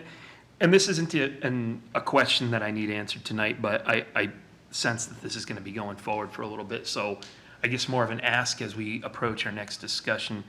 I think something that would help us better get an idea of the long-term picture of this as a benefit to the city, as well as a point of interest to the general public who I know have asked me before, so I know I'm not the only one in the room who's heard it. I think people would like to know the buy-in. you know, what the city has seen for its effort. Not in terms of buying in visitors to the restaurants, but the buy-in from the restaurants. You know, I'm looking at 2, 4, maybe 5 spots in front of one restaurant and no tables in front of it. Was that a purchase, or? I think people want to see which restaurants purchased which spaces to use. So every restaurant had to pay. Whether they Right. used it or not was up to them. But a record of that, I think, would be helpful. Okay. Okay, Alderman Tebow. Thank you, Mr. Chair. So I have a little different view than my colleagues. I'm pro-downtown, but, because I didn't want to say pro-barrier. So I'm going to say pro-downtown, because pro-barrier sounds a little weird, because I don't like the barriers themselves. But I will say to Alderman Sennett's question, the people do think that no one's paid. No one's paid at all. So I think the record of that is helpful when somebody says, I don't believe restaurants are paying the bill for that. So if we could get confirmation on that, that would be fantastic. I also think that last year, you know, we had that infrastructure and PEDC combination, and I think, and although it was painful, I think, and that's why a lot of us are probably here when we're not on this committee, is that it provided a lot of voices, so we could go back and forth on this stuff and figure out what the best plan was. So I think, honestly, I think it worked, in my opinion, of course. And so I think that's something we probably need to look at. I do like Alderman Clemens' plan, and if that was on the table, I'd probably support it. To his comments, there's people in the city, and there's probably people on this board of aldermen that are no matter what. We could put one barrier out and they'd be like, no, I'm not voting for it. Yeah. And so you're never gonna be able to compromise with that, right? So, but I do think this needs a compromise. If we don't go with an Alderman Clemens-like plan, I think we do have to look at, maybe we shorten the season. Maybe we, you know, obviously you change the dollar amount, so I think that's a compromise, because people have been asking when we had those meetings for more than the $500. I think Alderman Jetty wanted to do Portsmouth with it. I think they paid, what, $10,000 a space? I'm kidding. Not that much, but they pay a lot more, right? Yes. So I think we wanted to look at that. So I think that's a good compromise by raising up the price. I think the side streets, keeping them the same, fantastic. I think that's great too, because that doesn't bog up the traffic. My experience, I'm up and down Main Street all the time. Different hours, 5 o'clock, weekends, nights, days. I don't find the traffic that other people say there is. And I can't speak to Alderman Clemens' 20-minute experience. It could happen at any day for any multitudes of reasons. Maybe there's an accident on the highway and they're rerouting down Main Street, but I don't feel that traffic. And when people say there's a ton of traffic, to them that could be 2 minutes, or it could be 10 minutes, it could be 20 minutes. And for them, it's always going to be, I'm waiting. And I get impatient too, believe me. Those lights are long. Yeah, the lights can be a little long, especially the one by Lake Street there coming up. I will say that safety-wise, you know, people say it's unsafe, emergency vehicles can't get through. Alderman Clemens already spoke to that. I would think fire and police would be here if they thought, or emergency services. If they thought there was an issue, I would think they would be in the crowd tonight. They know what's on the agenda. They're not here. Now, I still would like to hear them say it, but I have sense that because they're not here, they have not seen those issues. Because if there were issues, people were dying, people were hurt and they couldn't get to them, there were fires and they couldn't get to it, they would be here loud. We've been on this 5 years now. When they took the barriers out last October, there was 2 accidents literally the next day. Someone was hit by a bus, and then there was an accident literally on Main Street. Yeah. So once there's 2 lanes, people are zooming up and down there like it's a racetrack. Main Street should not, we're not in 1970. It's not a thoroughfare anymore. We have ways to get around Main Street. We have highways. We don't need to slow down traffic. You were saying slow down. Matt Sullivan will say calming. We're trying to calm the traffic. We don't want to slow it down. We just want to calm it down, right? So we want to make sure, and if you look at the master plan and where we're going, and this is how we have to think about this, right? The barriers aren't our end solution to this. But if we go back to just plowing up and down Main Street and people are zooming in and out of traffic, trying to get up Main Street to get to wherever they're going on Broad or Concord or wherever they're going, Amherst, it's going to be more accidents. It's not going to be the destination that we want it to be. And if we start getting restaurants that go out of business and we just have a rotating restaurant going into a building, what ends up happening there is downtown becomes Lowell downtown, where it's constantly going, great, no, great, no. And we don't, and you could die, the city could die.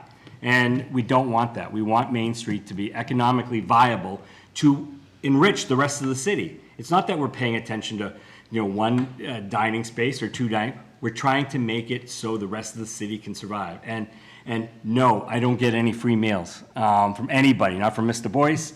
And then lastly, I just want to say San Francisco Kitchen sent us an email. They're obviously for it as well. I think they do very well with it. I've gone by at night and they have somebody outside playing some form of music, and people are outside having a good time, especially on a nice Friday night, Saturday night. So I just wanted to add them to the mix as well. And no, I do not get a free meal from them as well. Thank you. I'll just throw out too, I did get a chance to talk to Concord about their statistics from before they narrowed and after, and their crash statistics are incredible I think they had 50 crashes a year in their downtown area. They didn't keep Main Street statistics, but in the downtown area, they had 50 a year for the 5 years prior to narrowing the Main Street, and now they have 20 a year is their average. And so they are seeing less crashes. They've had 2 pedestrian deaths in the last 15 years since they changed things over, and that statistic is way down from where it was. So they also mentioned, they didn't have specific statistics, but it is actually a financial benefit to the city because they're not spending money on property damage from those crashes. So they only had projections, so take these with a grain of salt, but between $300,000 and $400,000 is what they projected in cost savings per year because of less crashes. So those are just projections. I don't know what the actual statistics are, but it does save the city money if we have less car accidents. And calming traffic causes less accidents. So, and especially if you look at the pedestrian death opportunities at 30 miles an hour, 1 to 3 people pass away if they're hit. At 40 miles an hour, 7 to 10 people pass away. And so those 10 miles an hour are a big difference when you're a pedestrian. So just some things to throw out there. Thank you. You're in the queue, Alderman Jettie. My patiently waiting clerk here. My turn? Your turn. Thank you. Appreciate that. Well, I'm going to kind of go in a completely different direction. I like everything that my colleagues had to say, and I do think that we need to do a change and a compromise. And I do kind of like the idea of bringing the barriers in a little bit. If we did go with this, the current plan as it stands, I do have an issue with it. I'd like to think and consider the spaces that exist on Main Street, to consider head-in parking for those spaces, rather than just leave them as parallel parking. Is it possible, and I will admit that I kind of talked a little bit to Director Cummings prior to this, and he indicated that conversation had happened and it did not increase the parking.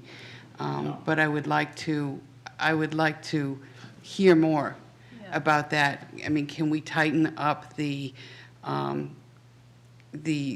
barriers closer to this, not have to necessarily angle them and take extra parking spaces, kind of almost frame the outdoor, the extended dining in saying that, and then be able to create a nose in.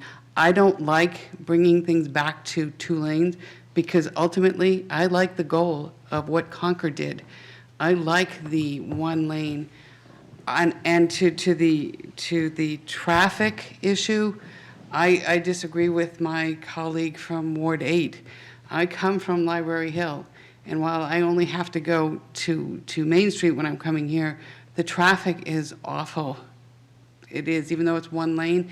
And it's primarily because when people are coming, they want to scoot in. Before, when there was a barrier that was right after Water Street, now they challenge. And they go past, and then they have to scoot in. So I think if we had that nose in parking, it would almost be like having the barrier that we used to have there. And people would know that that's a parking and so on. I just kind of, I think if we could do things differently, it's just, I know nothing about safety. Public Works may say, hey, no, this would create more of a safety issue, you know, there's bicycles and everything else like that. I just wanted to have that conversation, kind of thinking more out of the box, see if we could create more parking. Again, just kind of to have a conversation. And speeding, since we, if I may continue, I'm sorry. Oh, absolutely. Since we've gone back to 2 lanes, the speeding has become horrible. People are trying to make all the lights, so they just like rush down Main Street, and I see people missing the crosswalks on purpose because they just don't want to go up those 2 car lengths. So they're going in between cars, and when it's dusk and it's getting darker at night, you don't see them when you're in that second lane. And someone is going to get killed, and it's going to happen really soon. I'm fearful for our Main Street. Yeah, if you don't mind, I have had conversations with DPW. Director Foda and I spent a long time talking about this idea.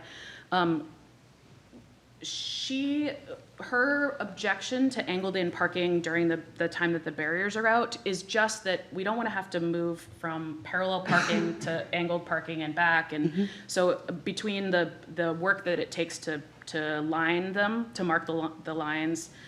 So if we're going to go to angled parking, we would want to do that permanently.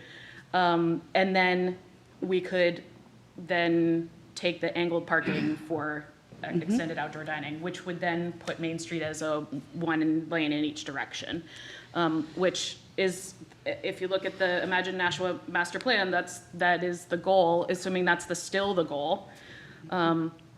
So DPW thinks that it's possible. We would potentially, during the time of the barriers, we would potentially lose some spaces, but we would also pick some up in other places. And so it might be a wash. We'd have to do a whole, we'd have to figure it all out. Engineer Hudson did 1 block for us, and on one side, we had the exact same number of spaces as angled, and on the other side, we did lose a space. And that's just because of the bump outs are angled in the wrong way. We would have to do some infrastructure changes if we wanted to have the same number of spaces in that. So that we can do a full study of that, if that's the board's feeling. I'm done, thank you. I just wanted the conversation to be started. Thank you. We have Alderman Sullivan and then Alderman Thibodeau. Jetty, Alderman Jetty. Alderman Jetty. Thank you. So, I fully support what Alderman Dowd suggested, and that is that we, if a motion is tabled and allow us to get more information. I mean, I fully expected that the police department, the fire department, the city engineer would have been here at this meeting. I mean, I was, on the joint infrastructure PDEC committee, 3 years ago that came up with this plan, and I know it was a long time, but every point of view was considered, and we talked about everything, and we came up with a compromise at that time, which I thought. One of the biggest thing was that we eliminated the outdoor dining in front of peddlers, much to their chagrin, but that freed up that bottleneck and I thought improved the traffic flow considerably, at least going northward. During those discussions, the idea of the different speakers have talked about 2 lanes. I think you're really talking about what Alderman Clemmons talked about, 4 lanes.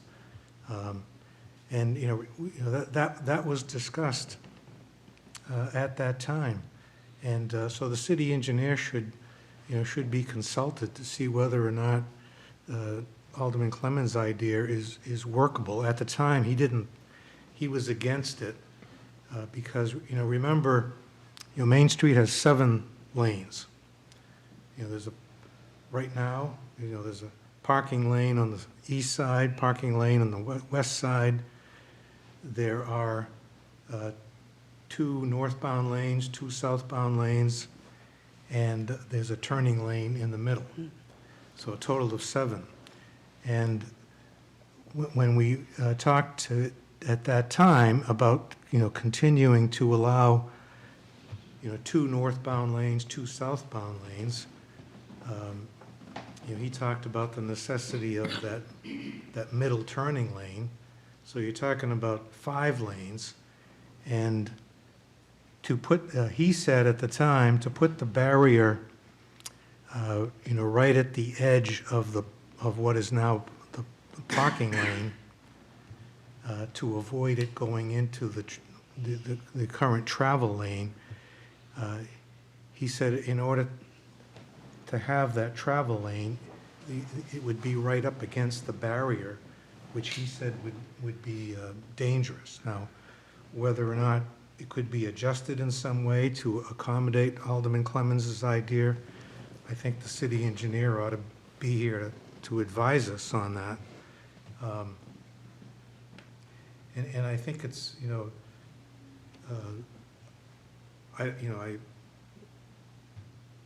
at the time, the police chief and the fire chief were here. They basically said, that there were problems, but, they said it's not our decision, it's your decision. You make the laws, you make them, and we'll live with them. We'll figure out how to live with them. And, the fact that there are not 4 travel lanes, but only 2 travel lanes, does give some room between the barrier and the travel lane to allow for emergency vehicles, theoretically to allow the police to pull somebody over, or, to allow emergency vehicles to get by, traffic to move over so that the emergency vehicles can get through. But I think, that they ought to be specifically invited to come and speak for themselves on those issues. The thing, we've heard, one of the speakers talked about how the barriers, in his opinion, or generates, $8 million in rooms and meals tax, which is returned to the city.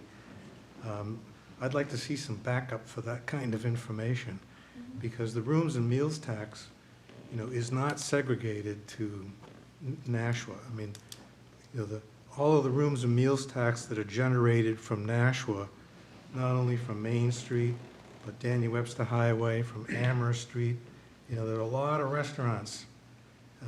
There are a lot of hotels, in Nashua. All of that money goes to Concord from all over the state. And Concord doesn't say, okay, Nashua, you generated, $16 million, we're going to send $8 million back to you. No, they look at what the state has generated all over the state, and then I think it's based on, some complicated formula, but we only get a portion of that that's sent back, and it doesn't matter whether how much you generate. It's a formula that depends on something else. So cities that don't have restaurants like we do, or towns that don't have as many as we do, they share in the benefit of that rooms and meals tax. So, he could be right about, how the barriers generate that kind of activity. But I'd like to see that.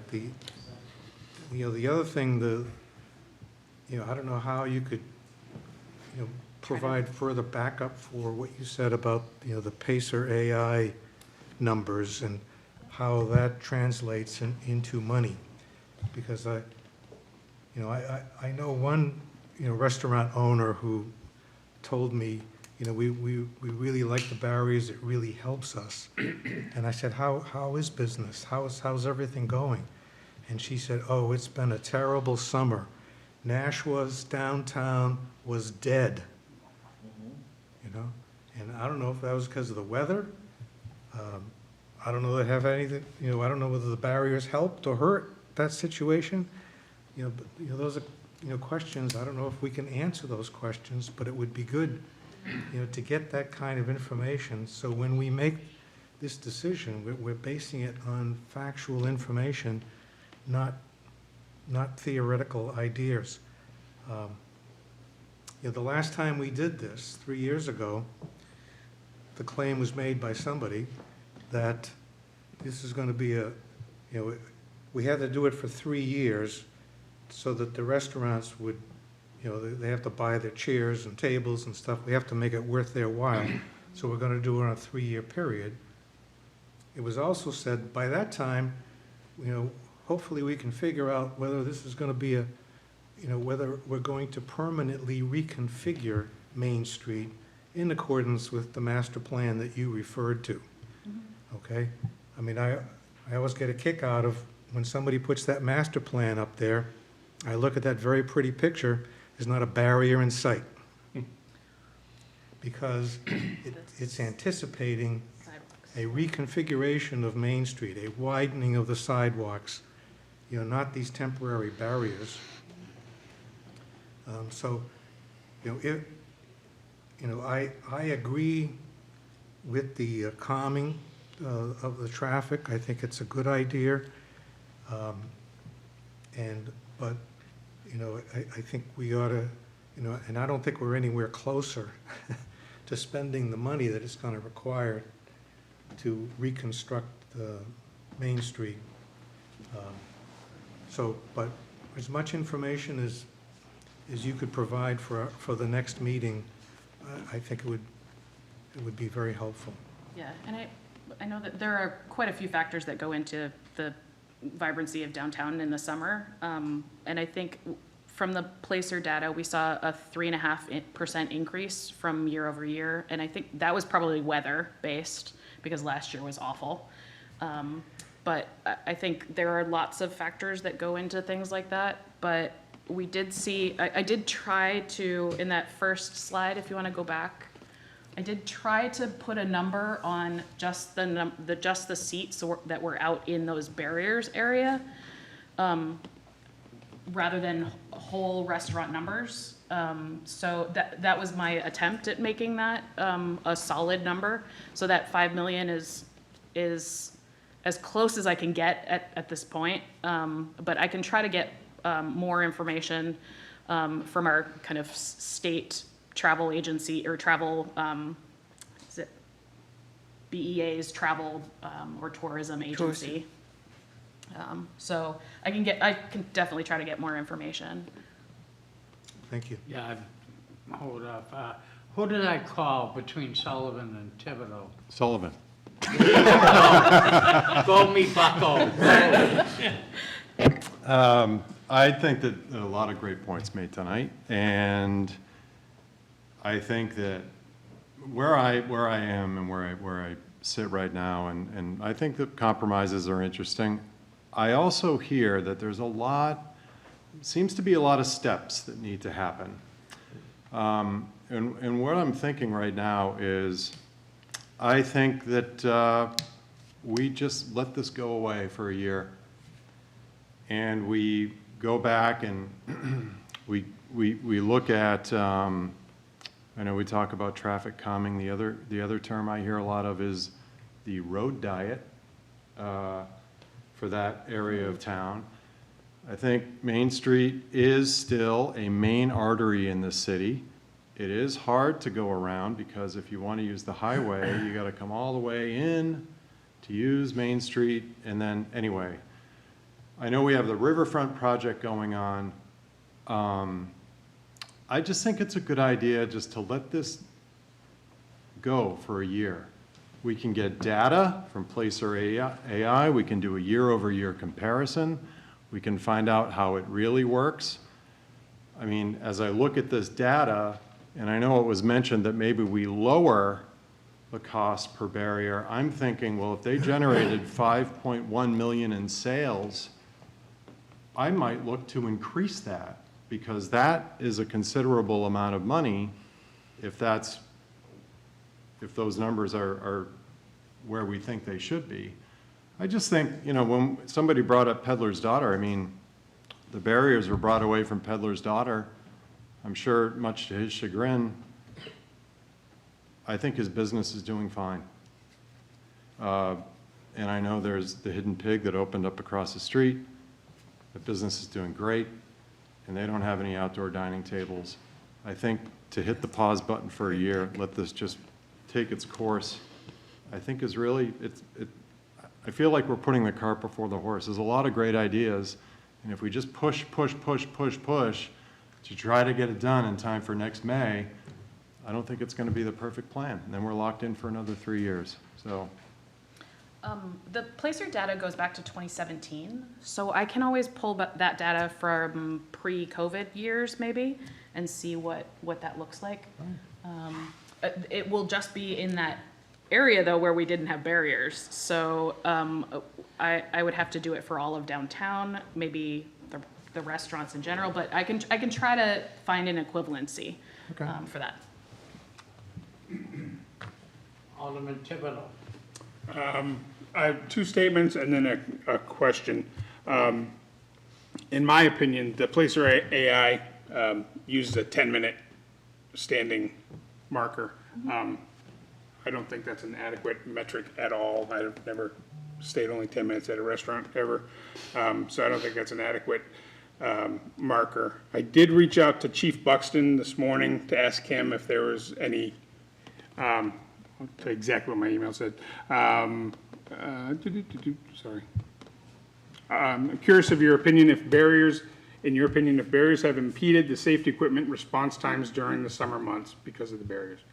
And he said, we have no data to support the opinion that response times are delayed by the installation of these barriers. So as far as Chief Buxton is concerned, they've had no impact. Yeah, so that you know, the fire department does keep statistics, and you're supposed to be out the door. I can speak because I was a firefighter. You know who's dogging it, who's not, and traffic tiger maps and everything else, so there is information. And then my question was about the $5,184,750. That's great if Placer AI is that accurate, but unless the restaurants were using a register code or something, how do we know that that money is from sidewalk dining and not 5 feet away inside of a building? So you create, I guess, you create the geofence based on, you can go zoom in as far as you want. So I took from curb to curb, basically. So it doesn't, I did not even include outdoor sidewalk dining, only inside the street areas. So I can go down to the foot. But for the 10-minute thing, they don't count a single person that is less than 10 minutes. So you have to be there for more than 10 minutes in order to be counted in the data. Does that make sense? But 10 minutes is the baseline.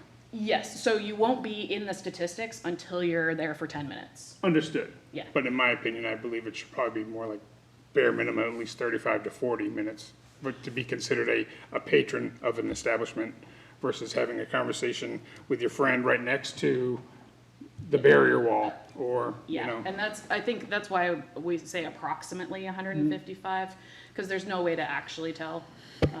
But this data is as close as we can get. Mr. Chairman.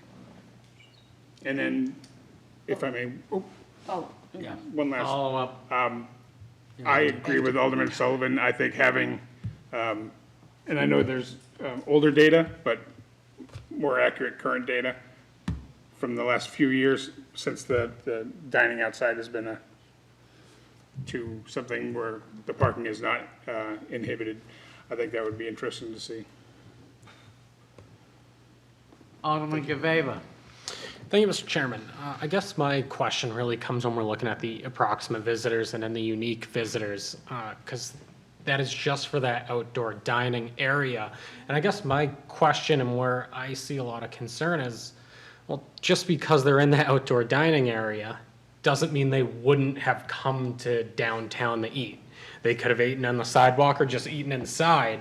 So I guess I'm trying to figure out of these people, how many are coming here just specifically because we have this outdoor dining? I know that's going to be almost impossible to come up with, but it's trying to justify that number because, 155,000 visitors sounds great. 82,000 unique is fantastic. But if they were coming here anyway, regardless of having that dining, and they would have said, we'll sit out on the sidewalk because we have sidewalk dining, or we'll just eat inside. I guess that's kind of where I'm caught up here is, like, how many people are really coming here solely because of this extended outdoor dining? I guess I can just, there is no way to tell, but I think that without having outdoor dining, whether that's sidewalk or extended, they might choose a place that has outdoor dining, especially in the summertime. And so that might make the difference here or there, whether they go to downtown or whether they go somewhere else that has outdoor dining. So I would say that while we can't really tell, I would say that there is a percentage of people that have chosen just because there is outdoor dining in downtown. So I can't quantify it though, sorry. No, I understand. Yeah. Thank you. Alderman Clayton. Thank you, Mr. Chairman. Well, I'm going to make a comment about the outdoor dining. I will tell you that when my husband and I go out to eat, we choose outside dining as much as we can because we bring our dogs. So it's always going to be outside dining. And whether it's here in Nashua or Manchester, we always look for dog-friendly outside dining to bring my 2 greyhounds to. And we look for space where we can bring 2 large greyhounds. But I also wanted to comment about that $5 million, and you put the 3345 in the AEP 6 report for Nashua. I know you're going to talk about it more at the PEDC, but I helped gather some of that information, and just for those that are here and looking for how that comes about, they actually go and tap people on the shoulder that are here in Nashua for different events and ask them, did you eat in Nashua? Did you shop in Nashua? How many people? Where did you eat? How much did you spend? So this is real information as to how much they spent. Did they go to a restaurant? What type of food did they buy and so on. So it's real Nashua data that they got. It's just not a tourism kind of thing. And that's what makes that kind of a really good. So I have to say that I feel really good about those numbers that you used that kind of data. So I do appreciate that. Thank you. Alderman Clemens. Thank you, Mr. Chair. So I know that one of the issues, one of the concerns is speeding on Main Street. But I'm of the opinion, though, that there has to be a viable way to get traffic through, especially during busy times. And to me, that just lends itself to the 4 lanes. But that doesn't mean that we couldn't do something to like, for example, putting temporary speed humps while the barriers are up. I know that those are not popular with the police, fire, ambulance, but if that's something that we are concerned about, then that would be an option. One of the other things is, we could do traffic enforcement better than we do now. I particularly don't think that that Main Street is a particularly dangerous road when it's like it is now without the barriers. I just don't. I don't find it to be, now that being said, I've seen accidents on Main Street, but maybe it's because I grew up on Kinsley Street and I saw an accident in front of my house probably every single day across from the hospital when I was growing up. So I think that's a lot more dangerous than Main Street.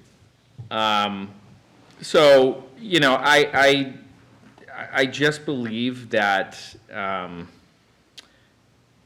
that we have to do something different to address traffic. I understand that the goal of this is to eventually bring Main Street down to one lane in each direction. I get that. That was never one of the reasons why I supported this, however. Mine was the economic benefit that it brought to the businesses and kept them open during the times of COVID, and I also think that it is an economic benefit still to this day, as seen in the data up there of how many people are actually using it. So I think that it's worthwhile to continue to offer it in some form, but we need to be able to figure out a way to do it that where no one is going to get everything that they want. But I think that there is, and I also don't necessarily agree with scrapping the plan and doing nothing next year either. I don't think that's fair to the businesses that do want to do this and are in favor of it, and it would benefit them. I think it's incumbent upon us to figure out a solution for those businesses. And so, you know, I'm not opposed to the committee tabling this and bringing in whoever to have further conversations about what could be done and what we could do to the legislation in the meantime. But I think that it would be a real disservice to the businesses that are benefiting from this to just simply say, we're going to take it away and not do it anymore. I don't think that is a good move on our part for them. So you know, it's a hard conversation. It's not an easy thing to figure out. You have to listen to, in my opinion, you have to listen to everyone. Have to take into account what the business owners are saying. And by the way, some business owners I've talked to downtown want them gone. Some of them want them to stay, and these are restaurant owners. And so, and what I have said to both sides of that equation is, my job is to find compromise. And what one business owner said to me is, yes, and I agree with that, but please don't do it to benefit one business and jeopardize mine. And so I think that, and I agree with that. And so I think that the committee needs to do the hard work of figuring out what it is that everybody can live with.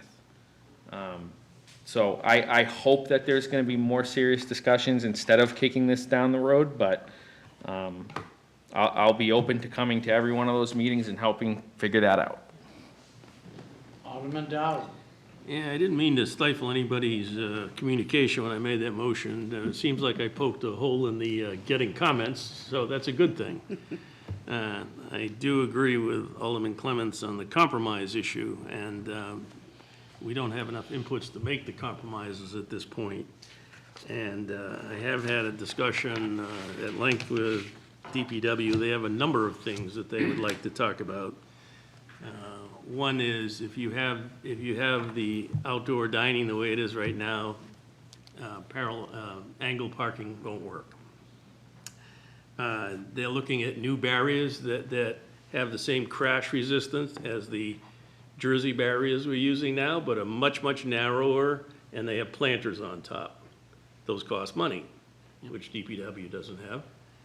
And one of the things that I was considering is, I think that at a minimum, the cost of using those spaces ought to cover the cost that we would garner by parking.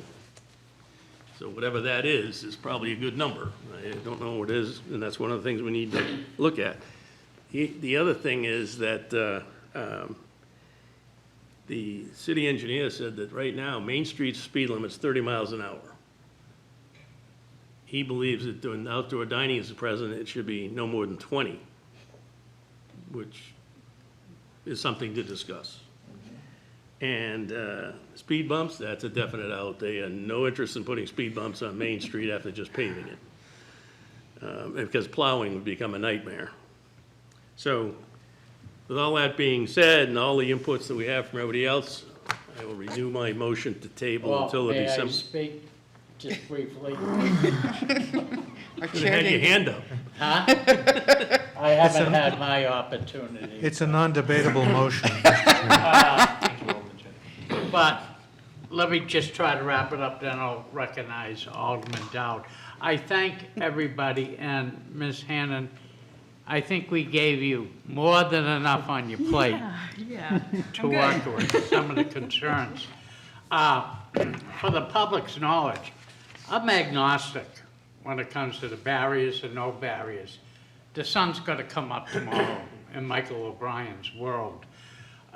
So, you know, but like Alderman Clay, I mean, the wife and I in the summer prefer to sit outside. But let's keep in mind, Nashua's growing up, kids. You know, we're past puberty here. And the DW highway ends at exit 3. And that's why we're Main Street. We're not, Main Street is not really, was never really intended to be a highway, you know. And personally, it was at Castro's one night when somebody got hit. Even with the beautiful lighted and island and stuff like that, you know, so it does happen.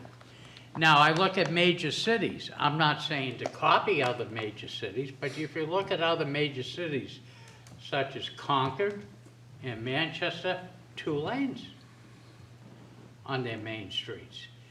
You know, kind of calms it down. You get people gawking at the different stores, different things. There's a lot going on. There's people imbibing, you know, so it makes sense. And then the last point that I will make, we're talking about the barriers, but we won't be in the future. If we follow the master plan, the sidewalks are gonna get elongated or something and come out. And they'll be able to have the dining on the sidewalk. And Main Street will be down to 2 lanes. That is part of the master plan. So what we're actually doing is training the public and the safety to kind of get used to maybe a futuristic, you know, project that will happen. The only reason why the barriers are coming up is because we got to get rid of snow. You know, when we have Main Street down to 2 lanes with the sidewalks extending out, there won't be that need, you know, to do all that. So, but I thank everybody. It was a very good discussion. You brought up a lot of good points. I thank you. And like I said, I think we gave Ms. Hannon enough on her plate. Let her digest it. You guys make the decisions. I think maybe we could try to shoot for December 3rd. Yeah. Well, he's got to make the motion first. I'm making, Yeah, no, I'm just discussing with her that, you know, December 3rd to bring this up again? Okay. All right then. Then Alderman Dowd, do you have a motion for yes, me? motion to table the ordinance that we're discussing until the December 3rd meeting. Okay, there's a motion to table, which is always in order. And so therefore, all those in favor signify by saying aye. Aye. Opposed? Nay. Who said nay? Thank you. Okay, 1 nay. All right, motion carries the table. And we look.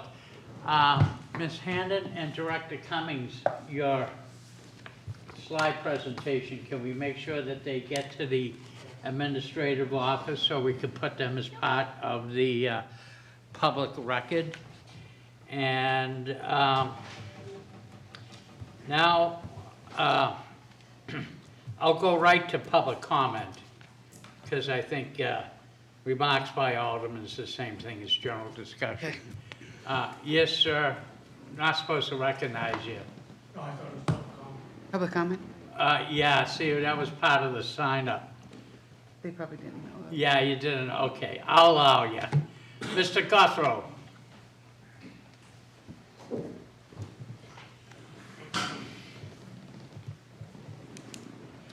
Matthew Guthrow, 104 Fawn Lane in Nashua. Thank you for the lively discussion and the tabling of this ordinance. My question is, I know we're all breathlessly talking about what we can do for the restaurants and the outdoor seating, but what about the other businesses in Nashua? Do you only want people to come to downtown for outdoor dining? I have a 6-year-old daughter, and my daughter wanted to go to downtown and walk around downtown and go to all the businesses. But what businesses is she going to? Is she going to go visit the bank? Is she going to visit the law offices? Is she going to visit a vape shop? Is she going to visit a tattoo parlor? Or is she going to visit a T-Mobile store? I mean, we visited a candle shop, and we went into the candle shop, and she made a candle, and she was so happy. She made this candle, and she was so excited, and she had to wait a few days to get that candle in order to let it set and everything. And I can't even tell you, we waited months in order to come back to get that candle, because every time we came back to that candle store was closed. You know why that candle store was closed?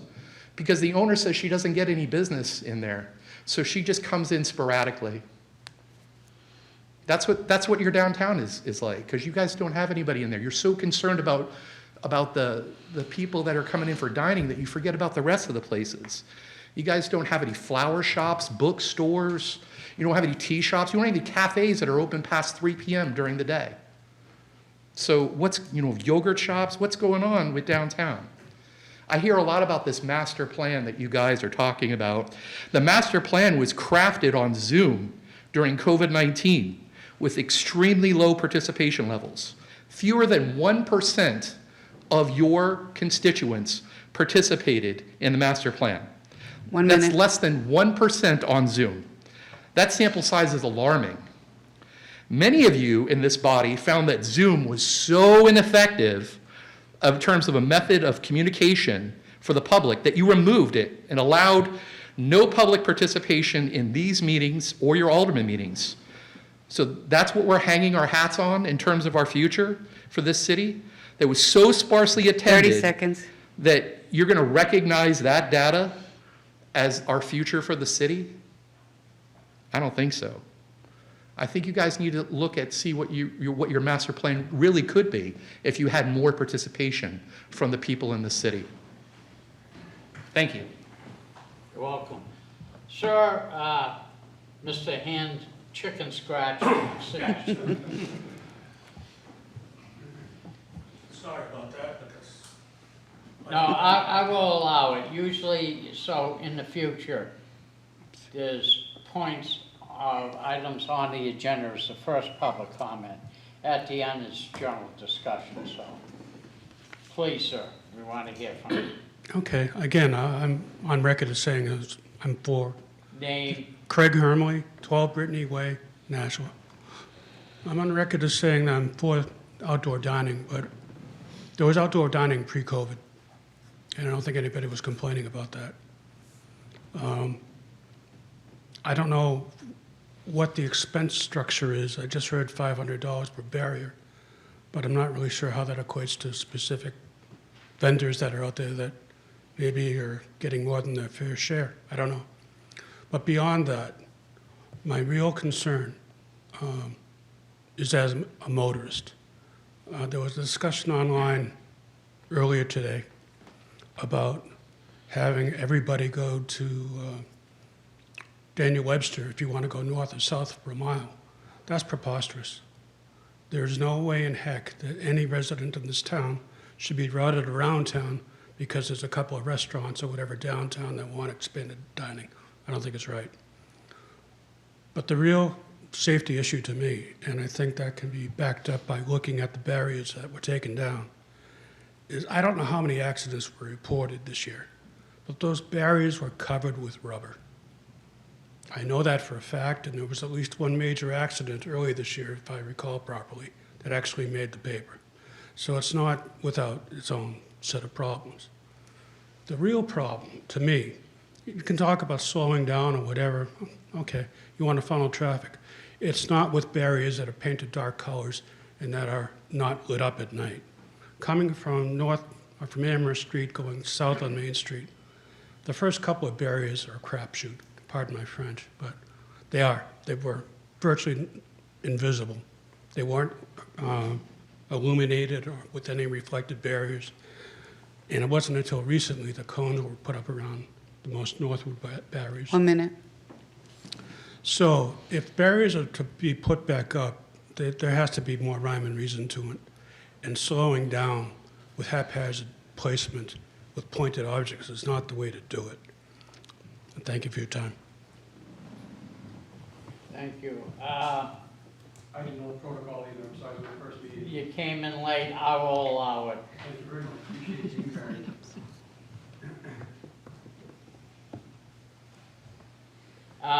So you know the rules. Yes, sir. 3 minutes, state your name and your address. Okay, my name's George Estamillo, live at 6 Coleridge Road here in Nashua. And I'm both for and against the barriers. And I'll tell you why. For the barriers, because they add a lot to the downtown, all the discussion that went on tonight, benefits the downtown, makes it more aesthetically pleasing for people coming down, that's great. As far as against it, again, with all the talk that was about the traffic, I find that it's more challenging with the barriers up to go up and down Main Street if you're going fast or slow. When you come up to some of the barriers, like the ones at the corner of Temple Street and Main Street there, barriers there, boom. I see people that aren't from around here with plates, out-of-state plates. All of a sudden, they don't know the layout of the barriers. They come up to them. All of a sudden, they're cutting in front of you. I've got cut in front of very many times. So that's a problem I have with that. Right now, we have, I was actually out there today with the measuring tape, just so I don't like going online and seeing what everybody's saying. I like to go out on there and see the facts for myself. So we actually have a 8-foot parking lane. Alderman Jetty had talked about having several lanes out there. He missed the bike lane. We have a 5-foot bike lane. We also have a 10-foot travel lane. And then half of that travel lane is being taken up by the barrier now. So my proposal to you, or the compromise, would be to take that barrier that's in the travel lane and just move it into the bike lane. Bike lane is gone anyways. I also took the time to walk up and down Main Street. I went to Surf, San Francisco Kitchen, Jaja Bell's, Oddfellows, Mike's Italian Kitchen, Tostados, and I spoke to either the owners, the managers, or representatives of those restaurants. I brought them outside and explained to them about moving the barriers in. And none of them had any objection to working with that space. They would still have 8 feet of the parking lane. And say the barrier has a 2-foot footprint, they'd only take up a couple of feet of the bike lane. So they would have 11 feet. If I measure the tables, the average table is about 3 feet. You give a 1.5 foot on each side for 1 minute. For seats. It's 6-foot footprint. So you could fit that 6-foot table inside that footprint, that 10-foot footprint that you would have. And nobody had an objection.